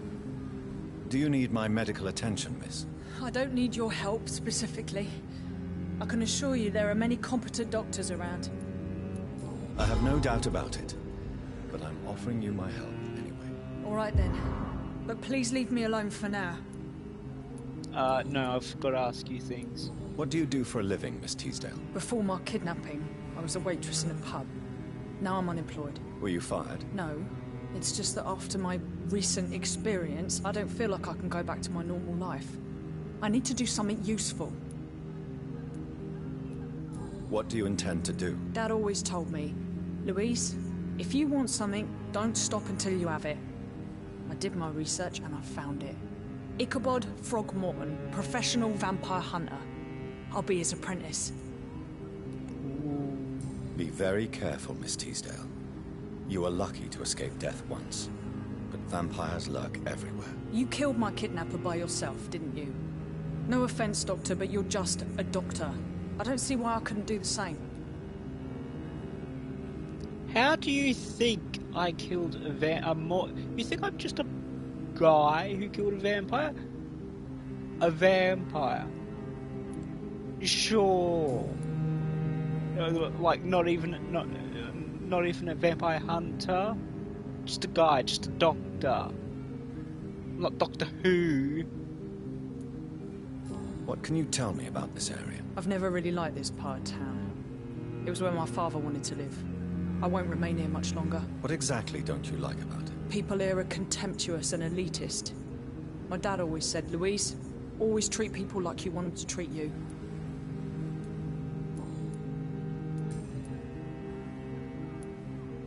You seem to cherish your father a great deal. Dad was the best. Kept an eye on me, but let me make my own mistakes. Louise, he used to say, mistakes are the best teacher. You would have liked him. I'm sorry you didn't have the opportunity to say goodbye. That's all right. He's buried in consecrated ground now. Nothing bad can happen to him. Louise, tell me what you really think about your father's sacrifice to save you. I'm proud he went after me. I forgive him all his harsh words, all his bloody attitudes. I only wish I could tell him how much I loved him. Yes. It can be traumatic, not having the chance to say goodbye to those we love. Yes, Doctor. And there's no treatment for that type of pain, isn't that right? That may be the last thing my father taught me. Louise, what can you tell me about the vampire who captured you? The little fucker claimed he'd fallen in love with me. That he wanted to spend eternity with me. Not a bad idea. At least that's the way it seemed at first. Really? Did you consider accepting his proposal? Well, immortality. Not a common wedding gift, is it? I think he just wanted to have his way with me. Can vampires even fuck, Doctor? What? Well, I really can't answer that. Well, since they are creatures of blood, physically speaking, I suppose an erection is possible, but Don't be embarrassed, Dr. Reed. I was just asking.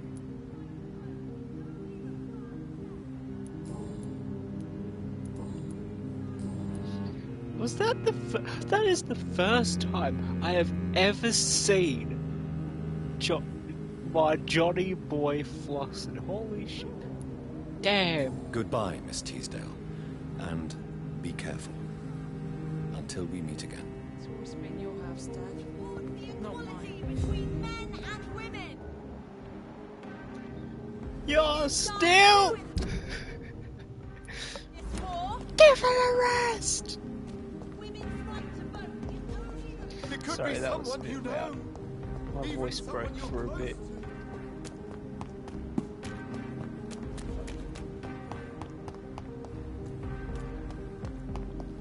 Give her a rest. Try to sleep.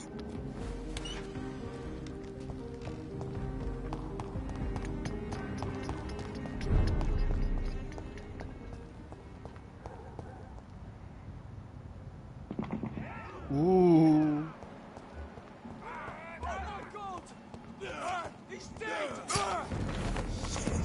Oh fuck.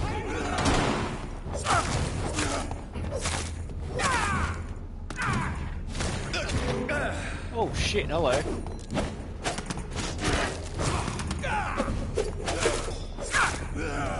Give me your blood!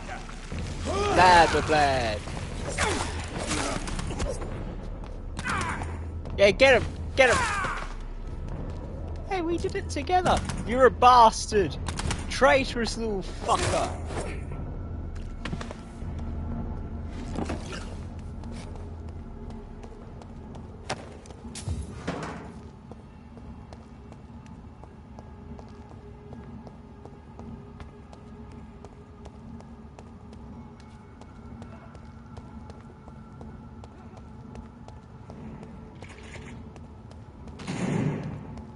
Fucking hell.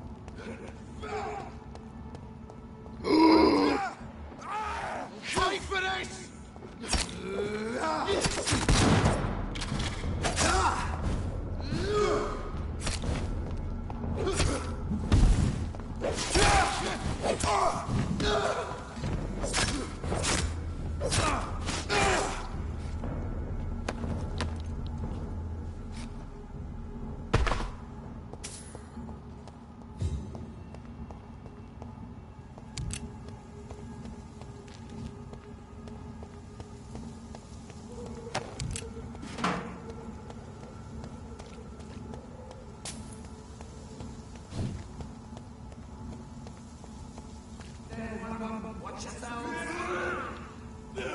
Bloody leech!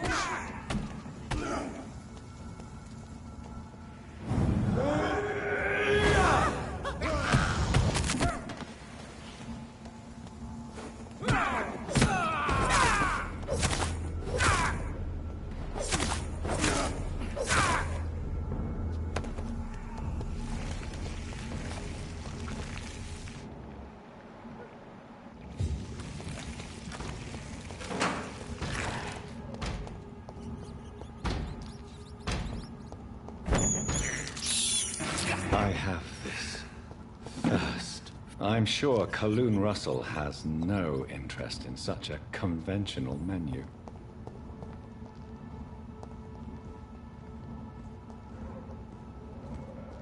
He's a leech!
Good evening, Milton. Good evening, Doctor. Still trying to save lives?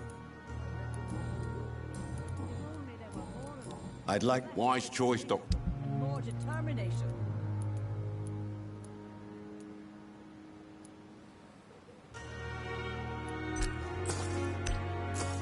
I know I can count on you.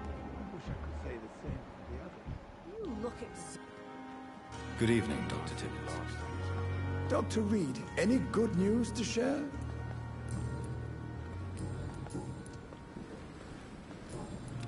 Do you need any medical assistance yourself, Doctor? Yes, indeed. But don't worry, I am perfectly capable of taking care of myself. You good, Brannigan? I You have good no back doubt there? about it, but you are still yeah, ill she all the heard me. same. Please, take this medicine. I appreciate your concern, Dr. Reed. To be honest, I just did not take the time to diagnose myself.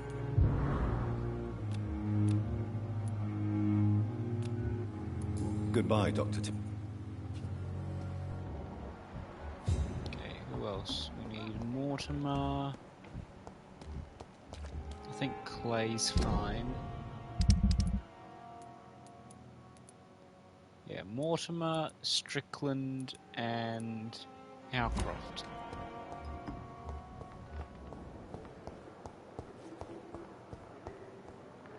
Good evening, Nurse Hawkins. Good evening. Get out of my Goodbye. way.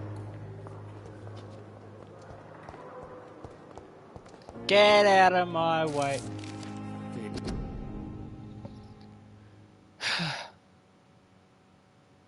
You know what? I'm gonna grab some food while I read this. I'm hungry.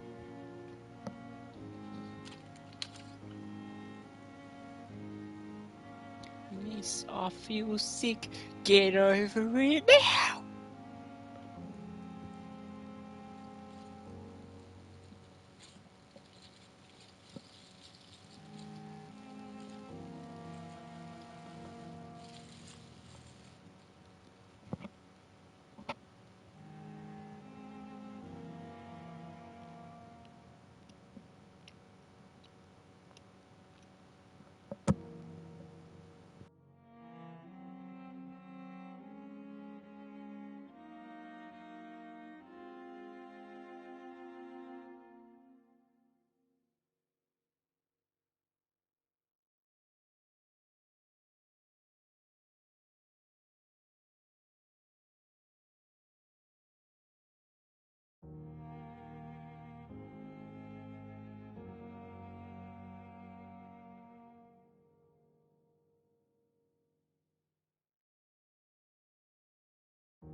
disgust on every street corner.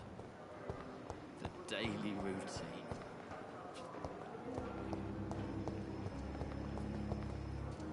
Good evening, Miss Howcroft. How are you tonight? I need blood, Doctor. Warm, rich, vibrant blood.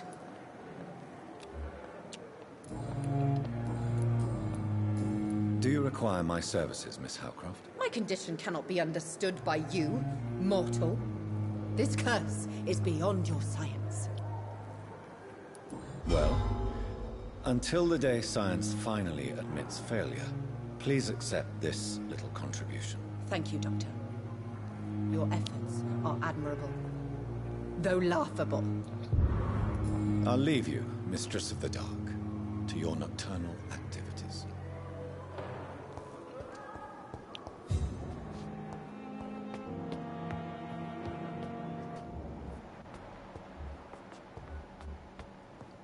Strickland.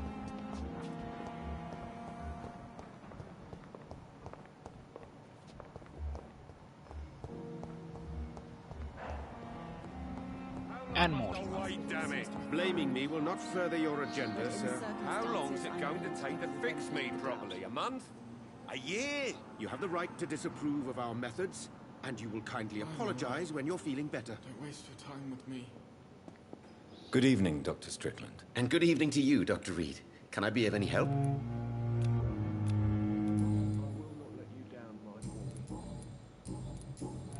Tell me, Thoreau, what's the real cause of your dislike for Dr. Ackroyd? He refuses to admit that your blood transfusion technique is the only way to save Mr. Fiddick. I'm convinced we must use it. What Dr. Ackroyd really said is that you lack the skill to perform this operation efficiently. Is there anything you have to say about this? It's a false conceit. Dr. Ackroyd secretly envies your reputation. His jealousy blinds him. I'm not the real target here. I don't think that's true. Do you need my medical attention, dear colleague? I would have been confused if anyone other than you had asked that question, Dr. Reed. But your help is welcomed. There is no shame in helping each other. We're colleagues, after all. Many doctors I have known are too cynical to think that way. Goodbye, Dr. Strickland. I'm all right. Don't waste your time with me. Good evening, Mr. Goswick. How are you? I'm okay.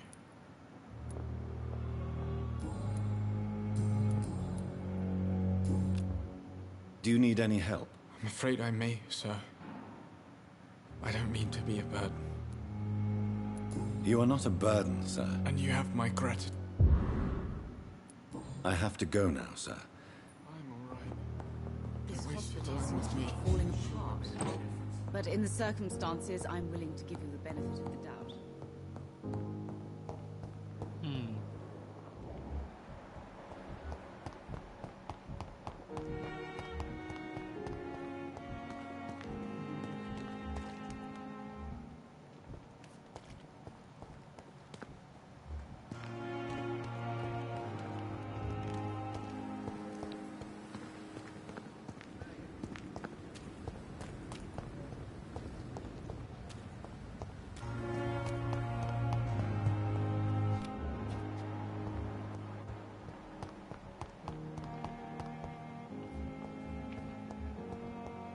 Surely It's Jadana's locked, all right. hiding something.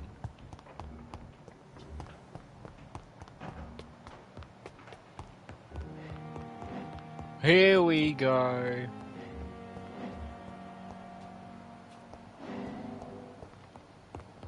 Downstairs. God damn it.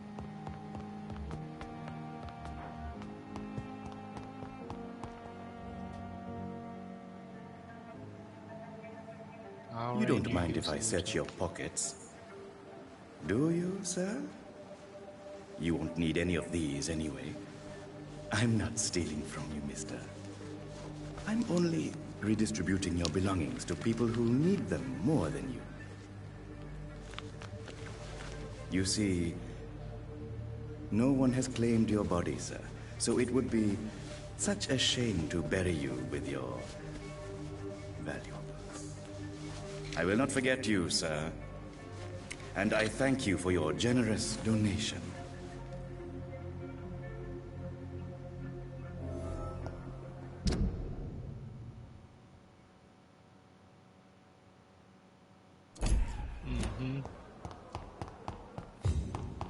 Rakesh.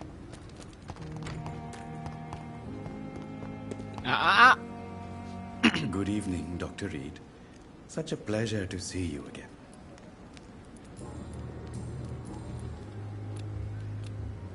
How dare you steal from the dead, Rakesh? Is that what your pawnbrokers is really about? These people are dead, sir. What they possessed could be useful for the living. And I'm sure they would agree if they could speak.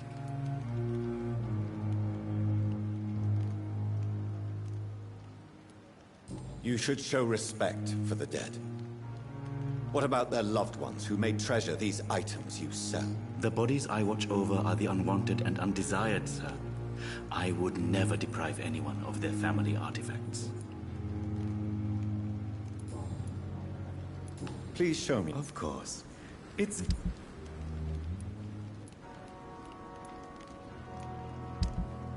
A pawn shop's meant to be more than just drugs.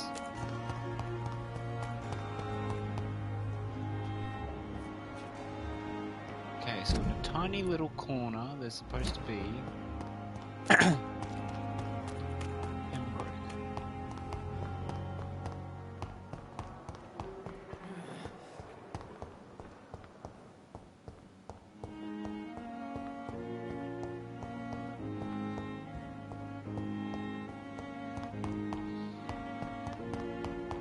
Is it inside or outside?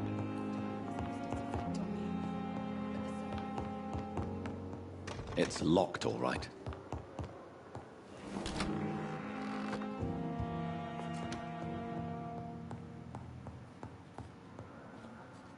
Yes, my friend? I shall return later.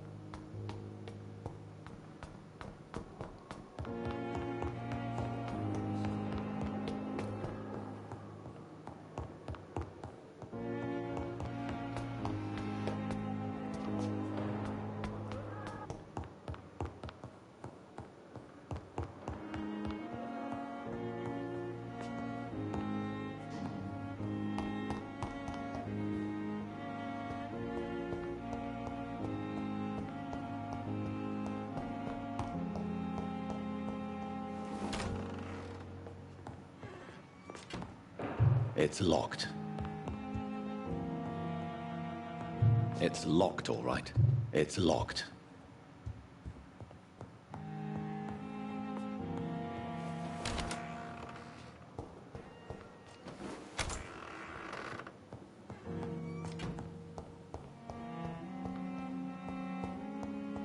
The flower's dying. It needs water.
where can I find... I'm thinking it's outside.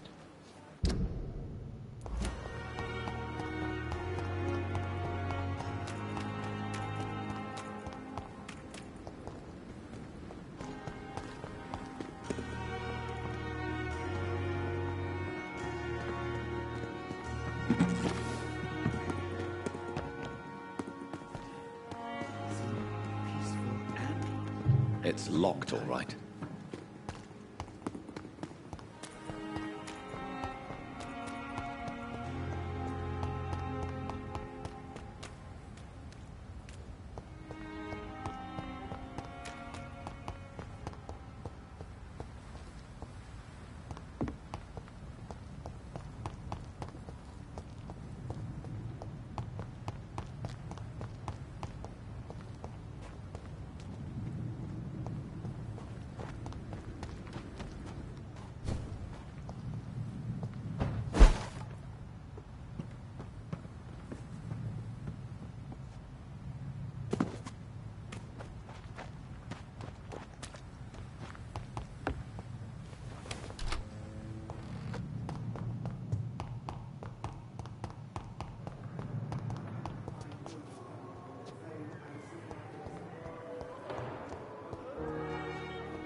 Wasted.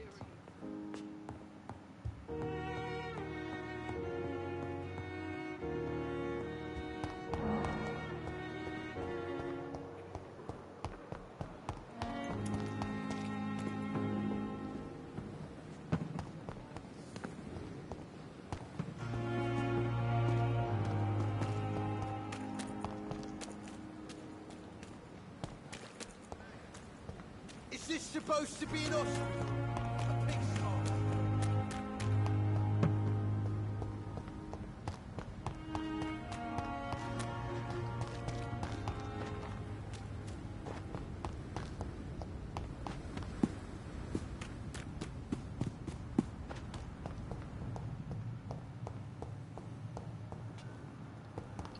Where is it?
Shit.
I'm back. Right, where is this fucking thing?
You always knew the words to calm the children, Ellen.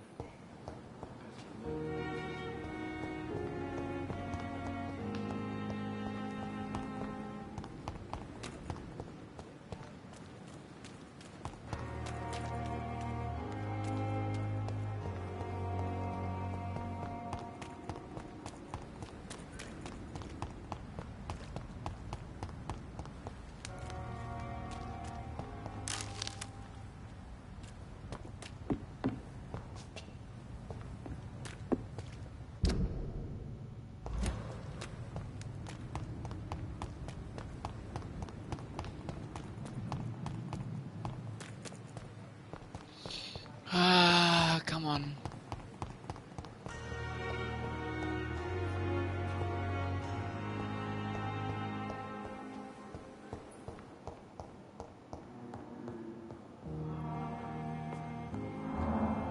I'm so tired. Will this shift never end? Oh, sweet girl. It reads me like a book. Never complete. So many deaths. And still more coming.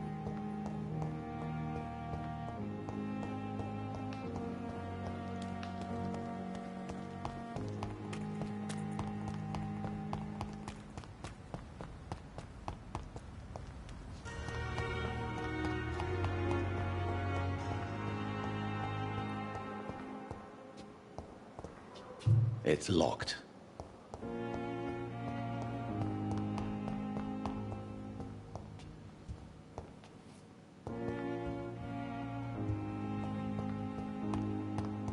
Where?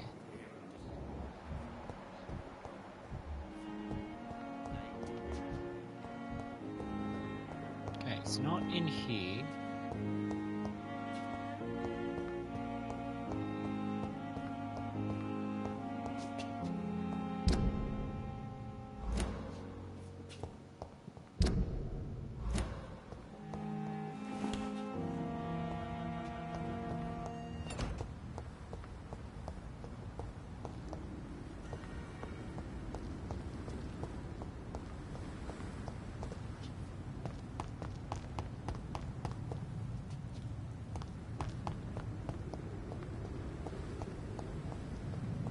It's not going to be in the morgue, right?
Is this the quest I couldn't be bothered doing?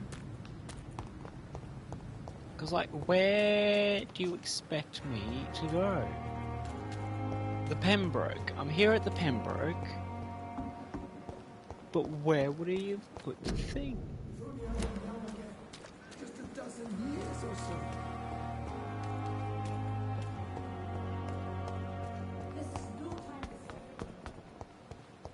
He wouldn't have left it down here.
Where the fuck? Okay, I feel like I've looked everywhere now.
Okay. Where is it? West End.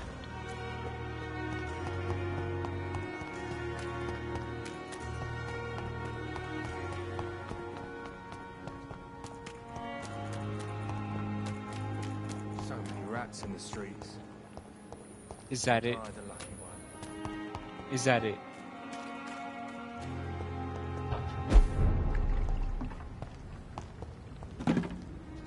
No.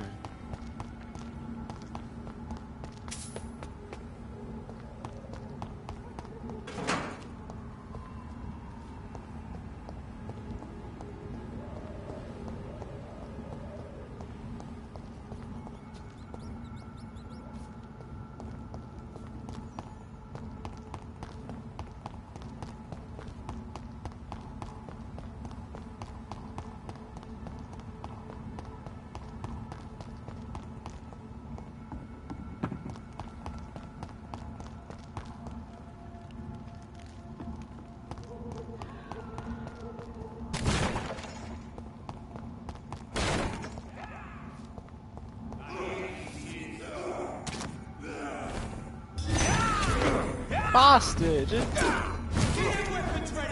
want to get the chemical guy. Chemical guy. Chemical guy.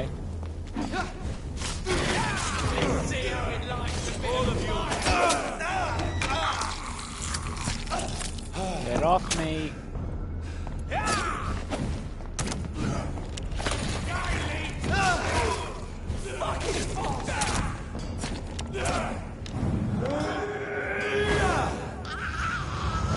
It's down! Finish it!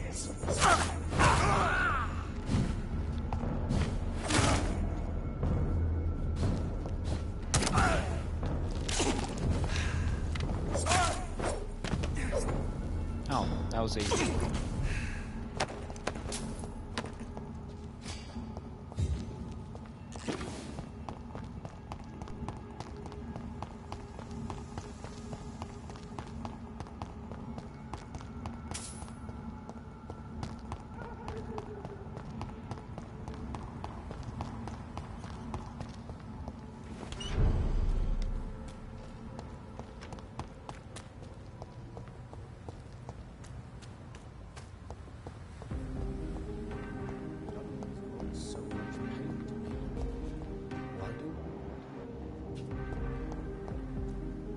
We meet again, Mr. Kimura, in a more peaceful situation. Dr. Reed, still visiting London by night? We must both be nocturnal animals, you and I. After your captivity, I thought you'd be more cautious. Breathing the cold night air helps calm my mind, sir.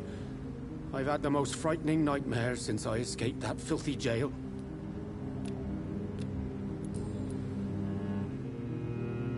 May I ask you what you do for a living, Mr. Kimura? I was a landlord. A wealthy one.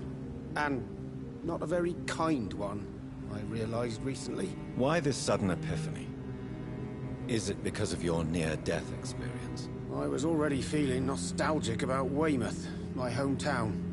With recent events, I'm thinking about going back there.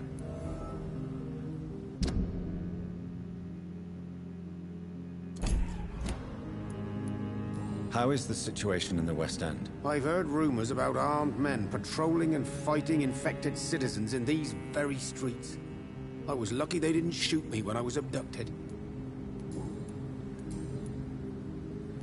What can you tell me about your abduction? If you really want to know, I was locked in that building for 3 or 4 days. My jailer was insane, mumbling about sacrifice and voices. And why didn't he sacrifice you? That was the weirdest part. He claimed to spill blood was not enough. It had to be done when some stars were aligned. Which stars? That's the whole point. He wanted me to talk to him about some Red Queen configuration or constellation. I've never heard of such an astronomical term.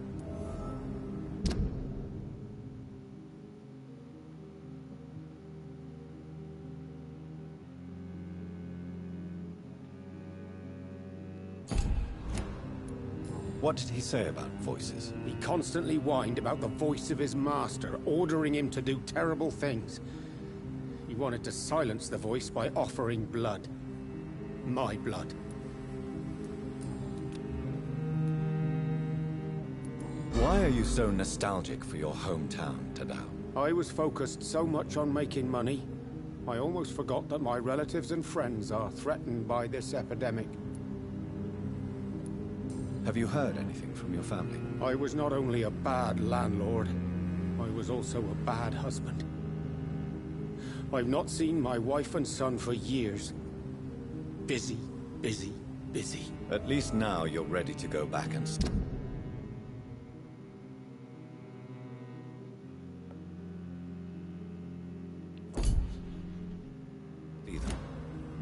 But don't be surprised if your son bears a grudge, sir. You make it sound like you suffered from an absent father yourself, Dr. Reed.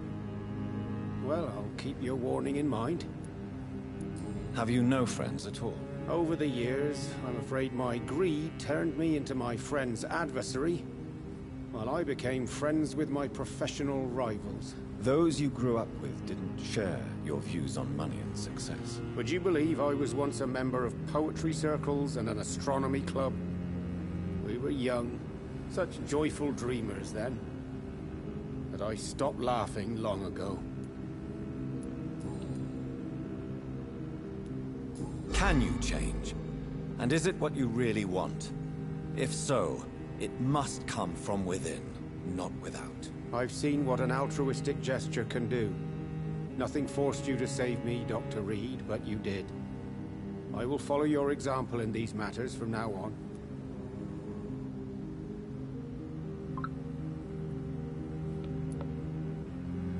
There is no need to thank me. Rescuing a London citizen should not be out of the ordinary, though I'm afraid it may appear so in these difficult times. You did not only rescue me, you fought for me. You put your life in danger to save me. That's quite extraordinary. How will you cope if you're attacked again? I don't know. I've heard about these men and women who patrol the West End every night, chasing criminals like my abductor. Maybe I should join them.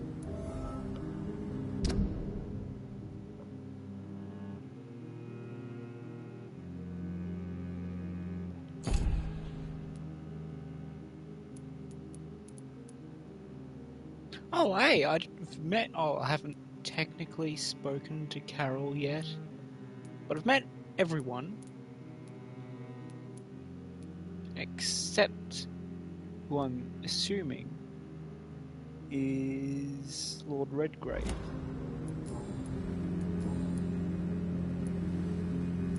Tell me, Tadao, why was your abductor so interested in your passion for astronomy?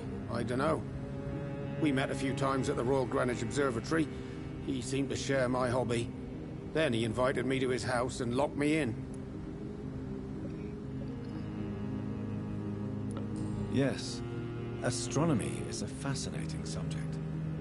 When I was a child, my mother bought a small telescope for my sister and I. We spent many a pleasant evening stargazing. Stars are not just dots in the sky, Doctor. They are the key to our understanding of the cosmos. They remind us how insignificant we are. You're right. But children love magic and stories. I remember our mother told us constellations have the power to protect us. Protection by the light of the stars. That's sweet. You remember the name of these constellations?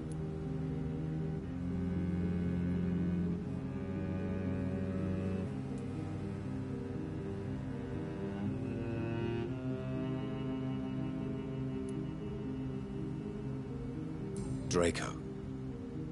My favorite constellation. Memory's a strange thing.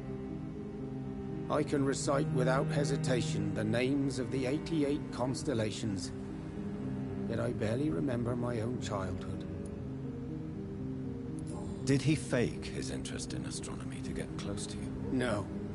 In his madness, he spoke about a blood sacrifice to be made to his master when the stars aligned to a specific configuration.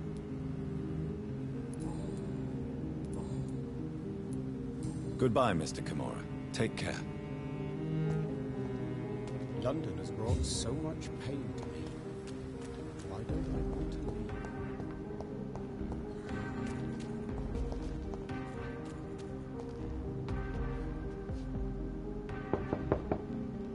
leave? Hello again, Venus. Jonathan, you're still up.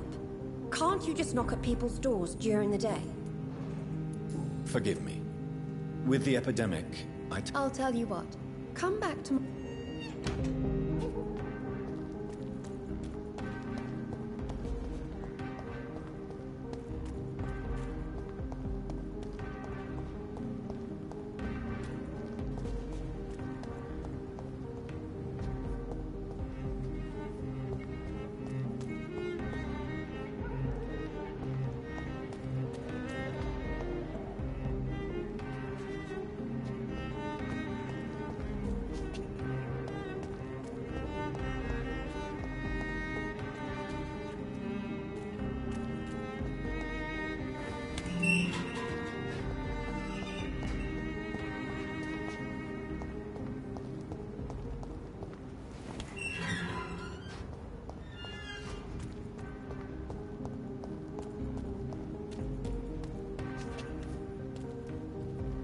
Let me up! Let me up! Uppies! Uppies!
Ooh, hello.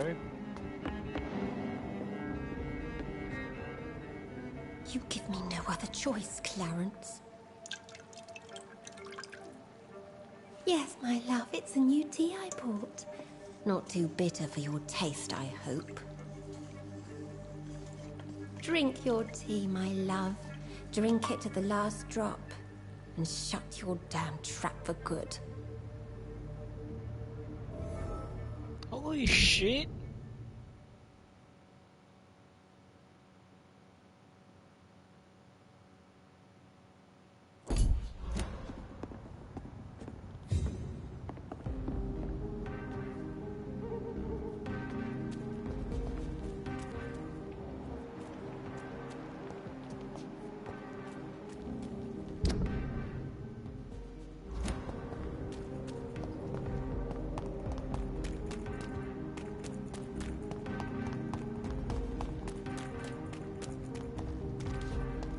I've got to find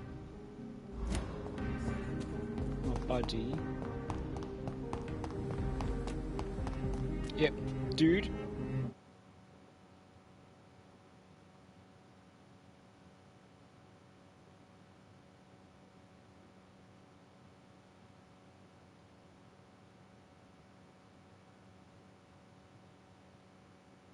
Good evening, old chap. There we go.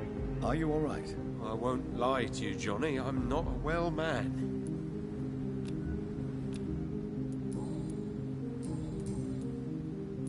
Venus is poisoning you, Clarence. She wants you dead. So she really hates me that much now. My poor wife. I had no idea my research would drive her to such extremes. I'm sorry, Clarence. Why would you tell me that? First you returned from the dead, and now you tell me my wife is trying to murder me. You're a stupid bastard, but you're my friend, Clarence. And I don't have many left. I don't want you to die. Not like that. But I love her. I love my wife. Hello. Did I make her suffer that much? Have I become such a burden? So you have no suspicions about her at all? Nothing in Venus's behavior has seemed odd since you returned. Frankly, it's my behavior that's been odd. Ever since I got back from the war, she accuses me of being paranoid and delusional.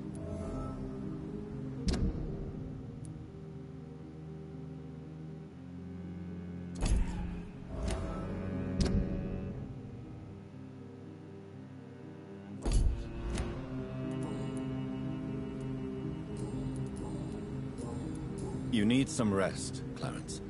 You should try to sleep.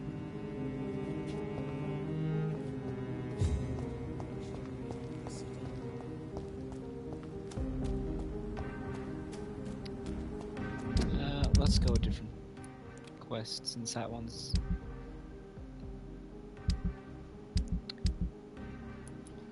So Emily will probably be dead by then. Anyway.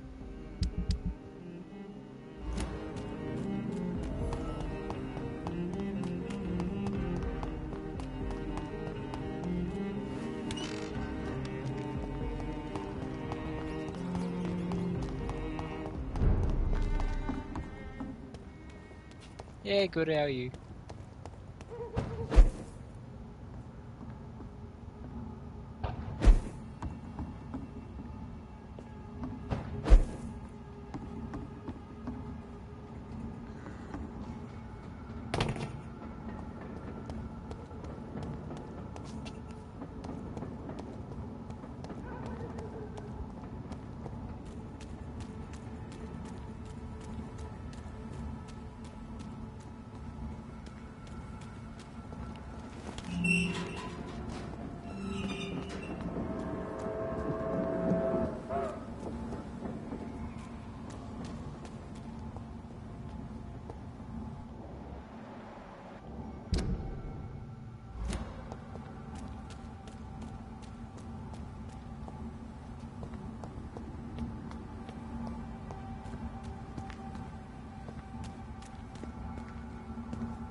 I will return at a more convenient time.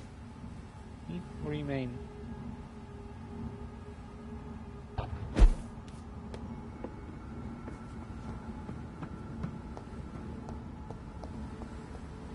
I cannot enter.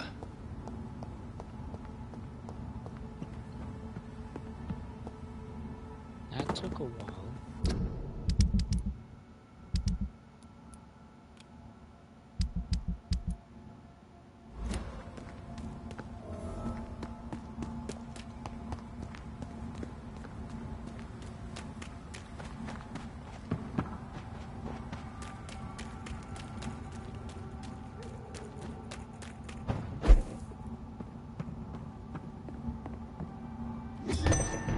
Oh, hello.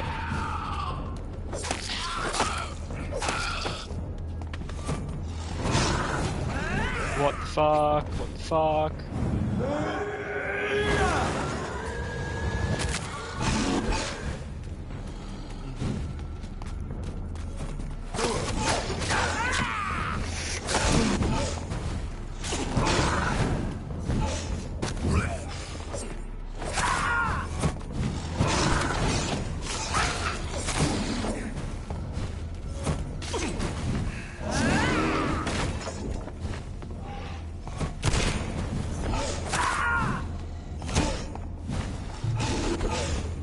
Not daily. Ah! Fuck.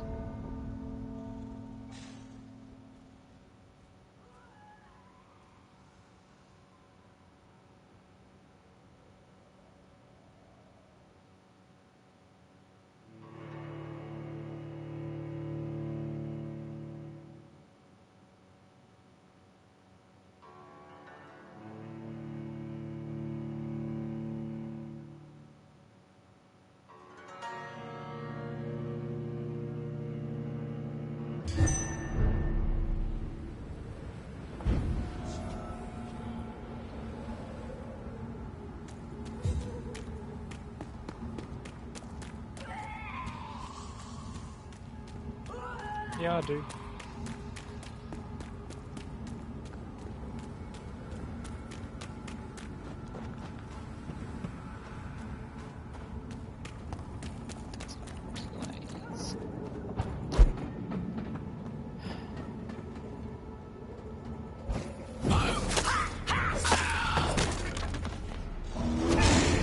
Ah, ah.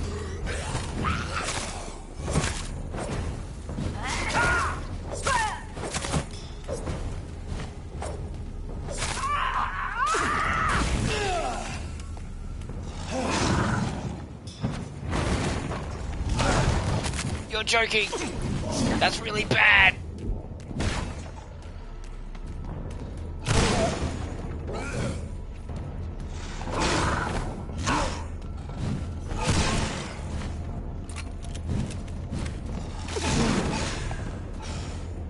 Yeah, sure, go ahead. I guess.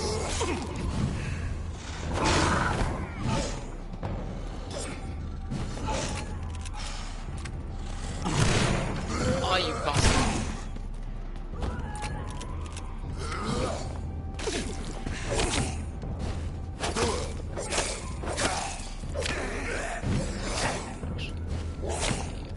Fucking hell.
I don't need it.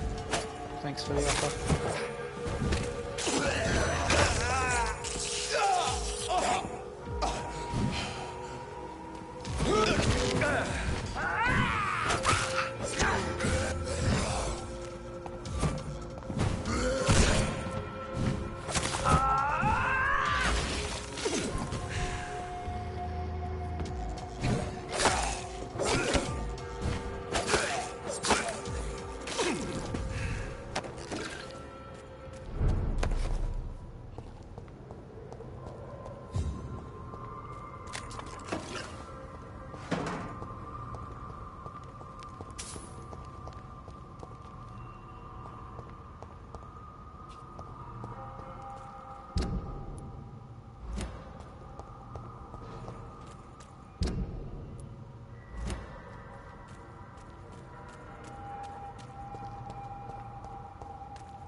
water. As long as it's not holy.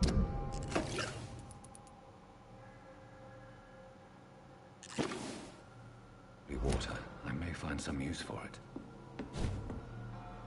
Oh, whoops.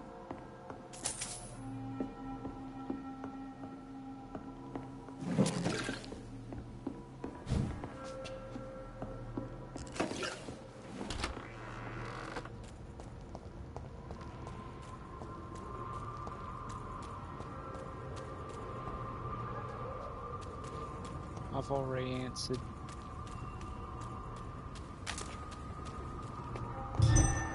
So I'm not interested. Not a safe place. It ain't human! Kill it! Over there! One of them vermin!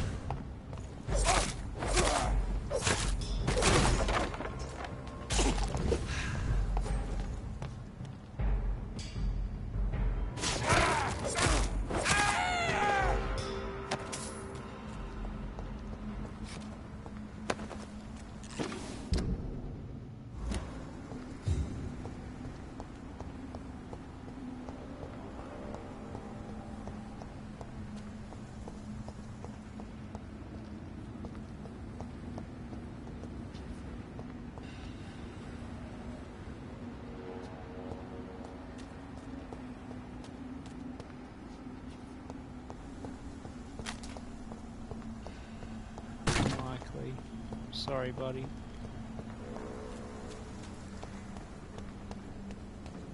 I've had enough people trying to sell me stuff.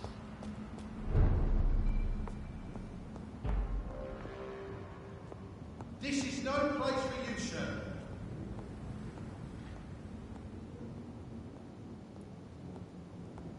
He's mine! I'll take him!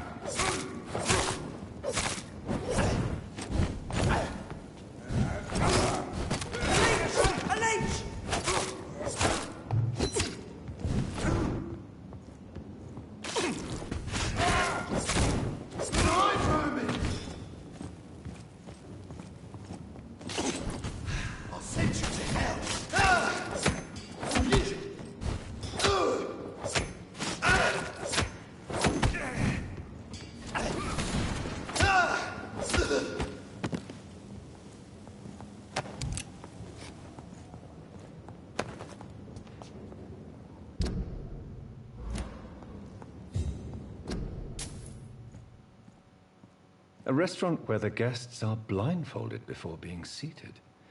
Intriguing.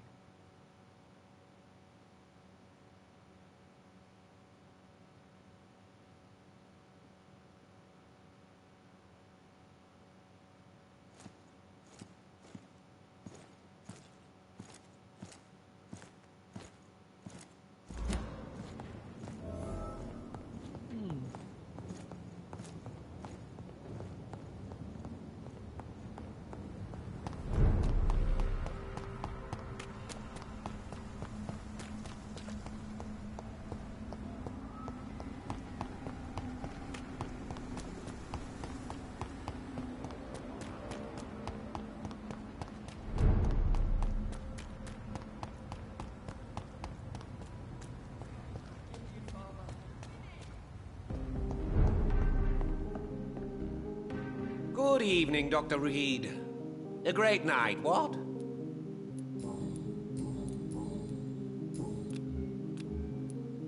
I have found a restaurant that could satisfy you, Mr. Russell. The most intriguing and exotic restaurant in London. Really? You have piqued my interest. Where is it? It's a place where you eat in complete darkness and try to identify your meal without anything but your palate. My, oh my, how interesting. It could even be fun to eat a little poisson et frites that way. Oh, thank you, Dr. Reed. Please, have this for your research.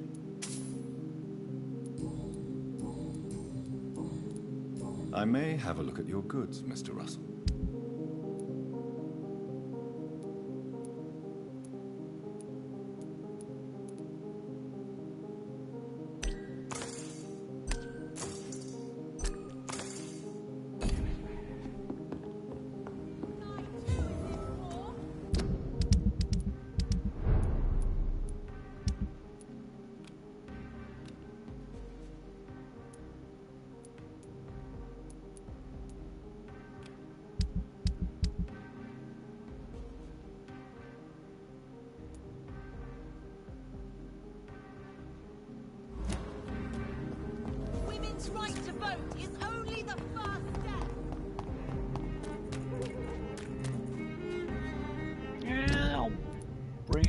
back when I've got like the entire manuscript.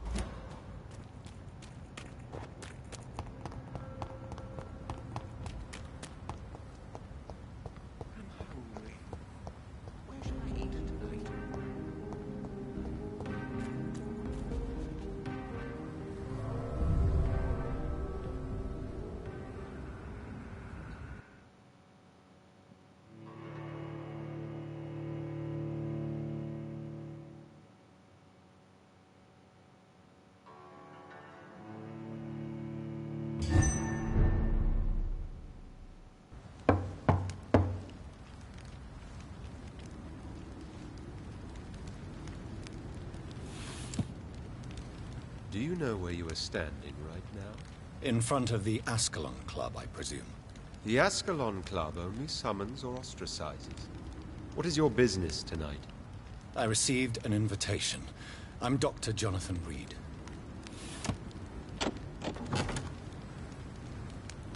Welcome to the Ascalon Club, then, Dr. Reed. Please proceed. Lord Redgrave is waiting on you upstairs.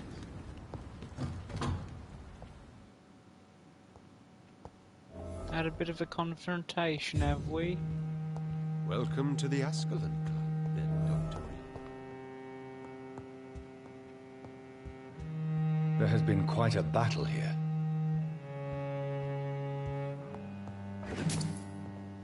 I'm sure the Ascalon Club has the money to replace the furniture.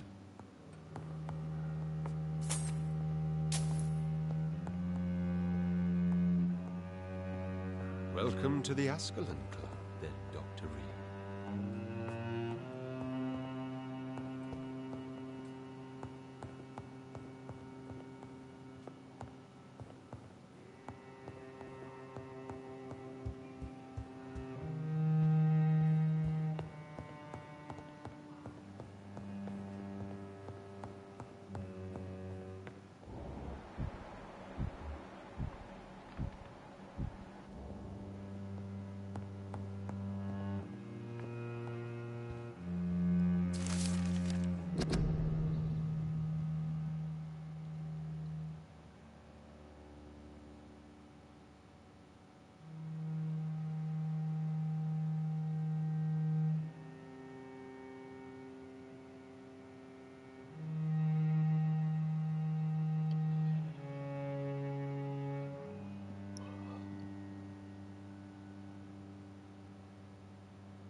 It's locked, all right.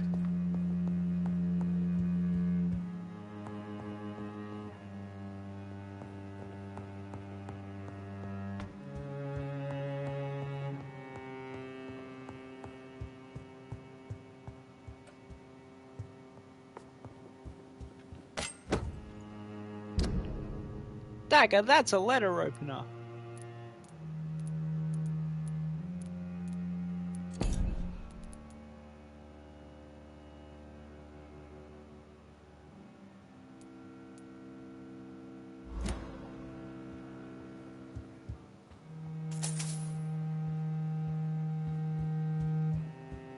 It's locked.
Good evening.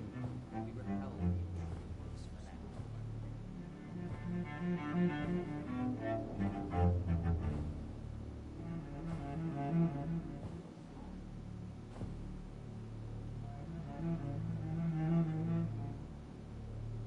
My good friends, if I may have your attention. Behold our visitor, the good Dr. Reed. Newborn of blood so pure and strong that even my friend Fergal Bancher was no match for him. Here, here, here. Come forward, young Ekon, for we have so much to discuss. Welcome to the Ascalon Club, Dr. Reed. I am Lord Redgrave, Earl of Bristol and chairman of this exclusive association. Lord Redgrave. At last we meet. I've been eager to make your acquaintance. I've heard some astounding things about you. Please accept my condolences for your loss, Dr. Reed. Thank you, my lord. Lady Ashbury expressed your wish to meet me. Yes. The lady has always been a useful acquaintance, though not always reliable. Is she a good friend of yours? Yes, she is. I may even say I admire her probity and her kindness. She has helped me since I was reborn. The centuries have taught me never to trust a woman completely, especially if she is a mortal. Too prone to emotions, if you ask me. Too fickle when it comes to important decisions. My lord, do not expect me to speak ill of Lady Ashbury. Of course not, and I praise your loyalty.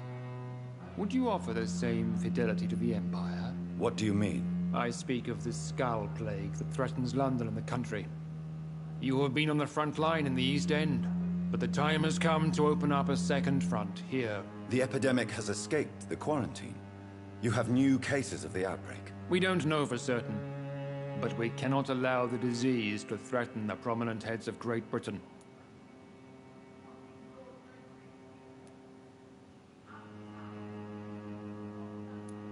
Why do you suddenly need me?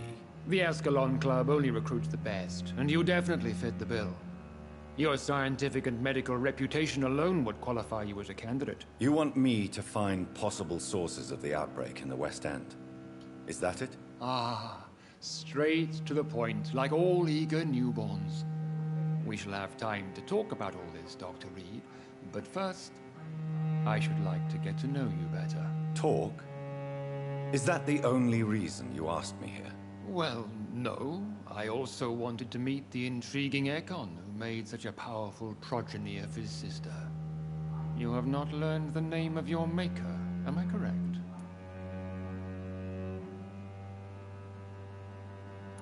No, I haven't. Have no embarrassment, Dr. Reed. We all make mistakes.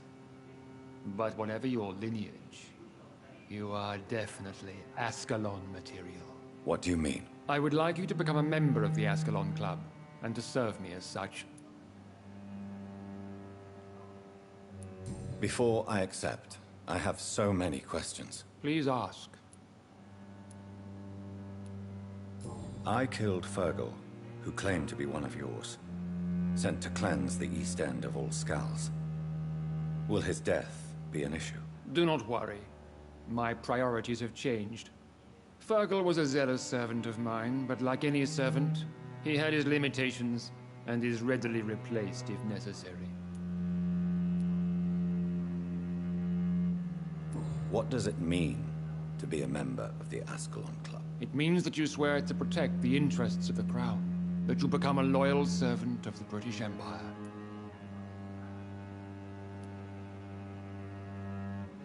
Am I supposed to follow orders? As founder and chairman of the club, I alone am entitled to make demands of our members. And I do appreciate obedience. Do you have any official recognition from the government? A charter from His Majesty the King? No. Of course, the Ascalon Club publicly supports the Empire, but the true nature of its members remains a secret. God, it's weird to think that King of England, like medieval times, way back when. That's what king brings to my mind. It's like usually your modern day queen was Queen Elizabeth. Actually, how long is... Fuck, what's his name? Charles? Fuck, I don't know the royal family. How long has the new one been king? How long has Elizabeth been dead? She survived the pandemic. It's like either Queen Elizabeth II or you'd have Victorian times. It's like, you know what I mean? Usually it's queen and then you get kings for the like the fantasy ones, but whatever. I'm fucking off my chain. What is the Ascalon Club's express purpose? We follow the credo of William Marshall, the greatest knight who ever lived. As was he, we are sworn to protect the British Empire. What does Ascalon mean? Ascalon was the lance wielded by St. George, glorious patron saint of England when he slew the dragon. And like that lance, we pierce the hearts of all our nation's enemies. William Marshall founded the Ascalon Club. Not exactly. William Marshall granted me immortality, and I founded the club a few years later. The good knight has been gone for so long.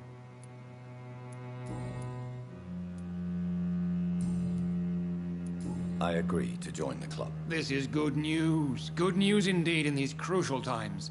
Let's inform the Assembly formally and proceed with your initiation. My initiation? Fear not. Nothing fancy nor dangerous. It is just that we, the members of Ascalon, believe that tradition and custom are the backbone of this country.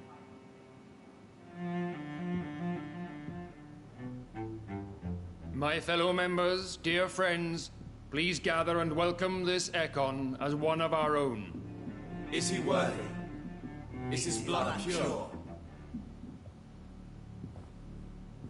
Well, speak, Dr. Reed, in front of the most sacred blood. The blood of our beloved William Marshall. Speak now. Will you serve and protect the crown as he did?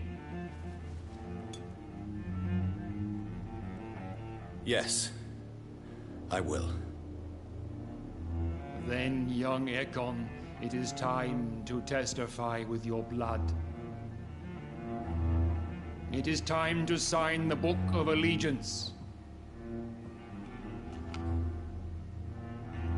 I know it's awfully gothic and a tad pedantic, but England's traditions are the backbone of our nation.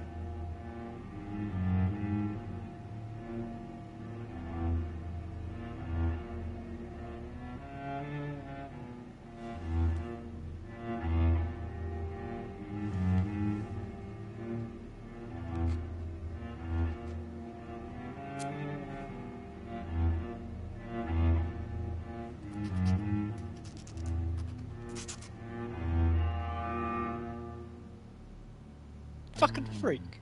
Delightful. Bro's just got a kink. Welcome to the Ascalon Club, Dr. Reed. Take your place among the bearers of the lance. One of us! One of us!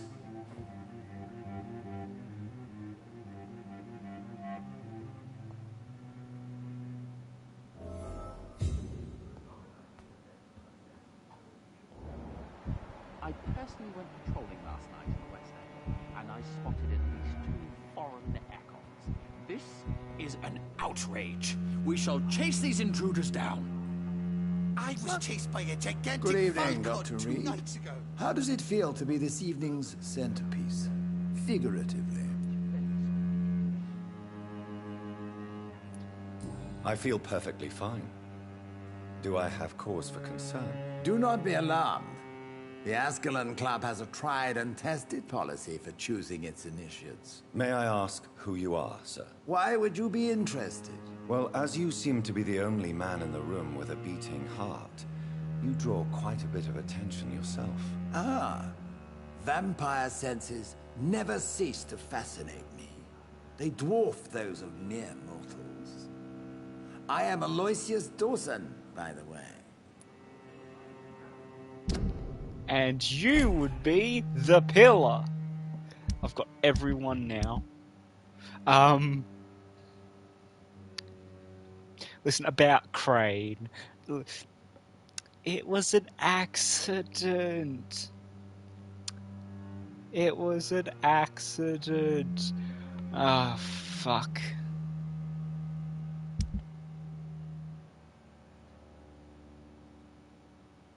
I made a Scowl. I made an Econ.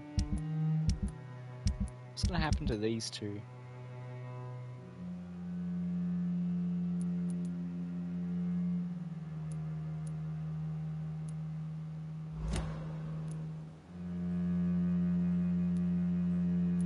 What can you tell me about Lord Redgrave? I would not dare speak of our chairman without his consent. Are you not afraid? You are surrounded by vampires. Sir, it's for that very reason that I joined the club in the first place. So you asked for membership? I have been a member of many clubs in many countries. But I must admit, this one is my favorite. Is not the nature of this club a secret, shared by only a privileged few? My dear Dr. Reed, I have spent years and a fortune precisely to gather that kind of information. Are you a member of the club? Yes, I am. And I have been for many years. And will be until the day I die. Are you sick? Personally, I consider my advancing years are a sickness in itself. My body is slowly abandoning me, Dr. Reed. What can you tell me about it? It's not really my place to give you such information. I am merely a mortal member, and a dying one at that. Mr. Dawson, of Dawson and Dawson, the wealthiest man in England. It is a pleasure to meet such a prominent figure of London. A withering London figurehead, to be precise. Are you sick, Mr. Dawson? I am a doctor, you know. My case is beyond the scope of traditional medicine. I have spent fortunes on the world's most competent doctors to arrive at that diagnostic conclusion. I'm sorry to hear that, sir.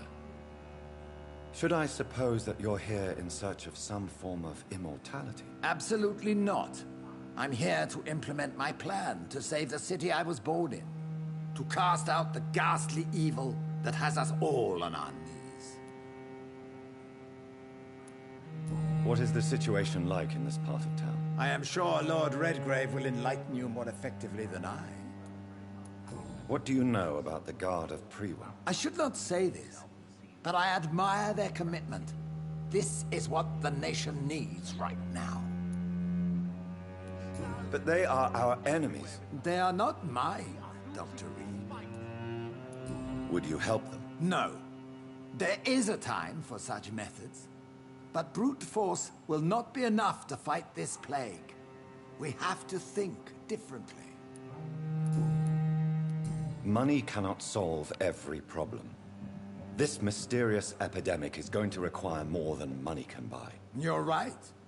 Money is nothing unless one has the will to wield it. I have a plan, sir. A radical one that will save all that is essential in London. What is your plan, then? Quarantine and barricades are futile. What we need is a wall. Trump! A formidable, unscalable wall to isolate the deserving from the infected masses. Hell yeah! West and East Germany. I mean London. Yay! Germany will get their turn soon. Don't you worry.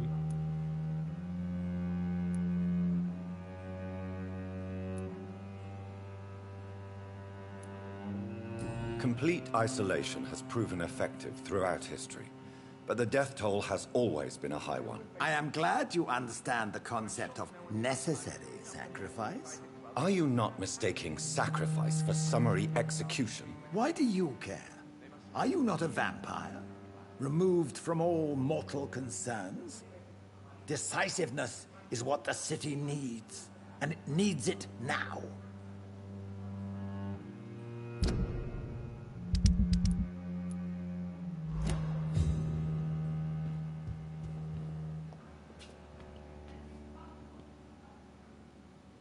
That went well, did it not? It is always useful to bolster the troops' morale, especially before a difficult battle. You have the makings of a general, my lord. I was, though very long ago. Well, not quite a general, but a proud defender of the crown. So why did you really want to meet me? Straight to the point again, young Ekon. All right, let's talk, you and I, Lance Sparrow. I'm listening. According to my spies, you have worked with Dr. Edgar Swansea on the epidemic, and your findings were quite alarming. Do you know Edgar Swansea? Not personally, but I've been told he has some sort of immortal fetish and is a good friend of yours. Does it bother you that I consider him my good friend? As long as you reveal nothing of the club's inner workings, why should I forbid you engaging in conversation with the good Dr. Swansea? You were spying on me? Not personally. I rarely leave this building. But once he found you, Fergal kept me informed. Until you put an end to his mission. Who was Fergal? I don't see him sipping tea with the others in the club. Fergal Banshire was my squire of sorts. Even before becoming that magnificent beast, he was a brute. He served me well for decades. No, I mean, what was he? He was clearly no ordinary vampire. No. He was a Volcod. All muscles and instinct. Quite the rare breed. Ferociously territorial. Mortals often mistake them for werewolves. You do know I killed him? Yes. Will you bear ill will towards me for his death? Of course not. Your victory was quite impressive and courageous. You earned my respect.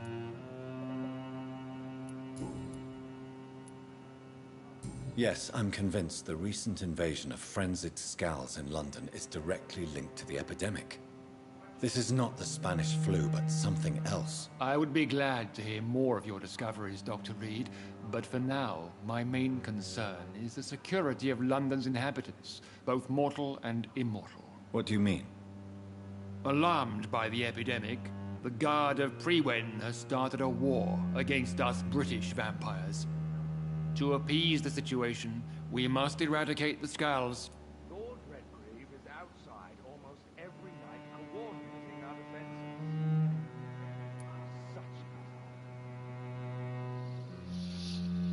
Lord Redgrave can play with I have met peaceful and wise Skulls. To exterminate them means we are no better than vampire hunters. Skulls are hideous, shameful creatures that give all Ekon a bad name. So, what do you want me to do? I want you to investigate the city thoroughly. I have reason to fear there are cases of contagion in this part of town. Our absolute priority is to find and cleanse them. And how would you like me to proceed? By all means necessary, Dr. Reed. You are now a member of the Ascalon Club and you have carte blanche. Interrogate the locals, follow all the leads you find, and get results.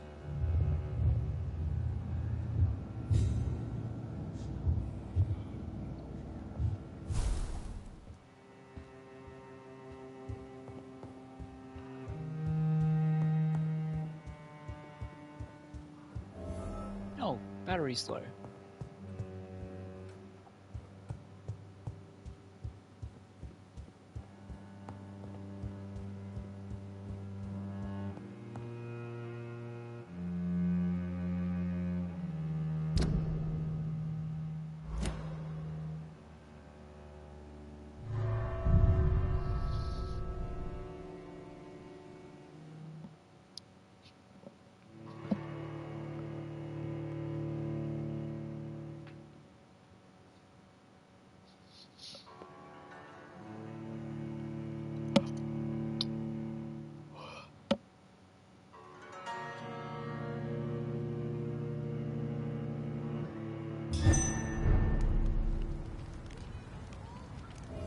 It's always been your house, Dad. No. Right. I'm gonna leave that there.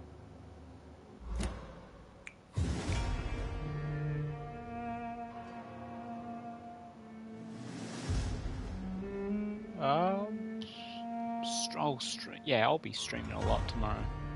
Anyway, bye.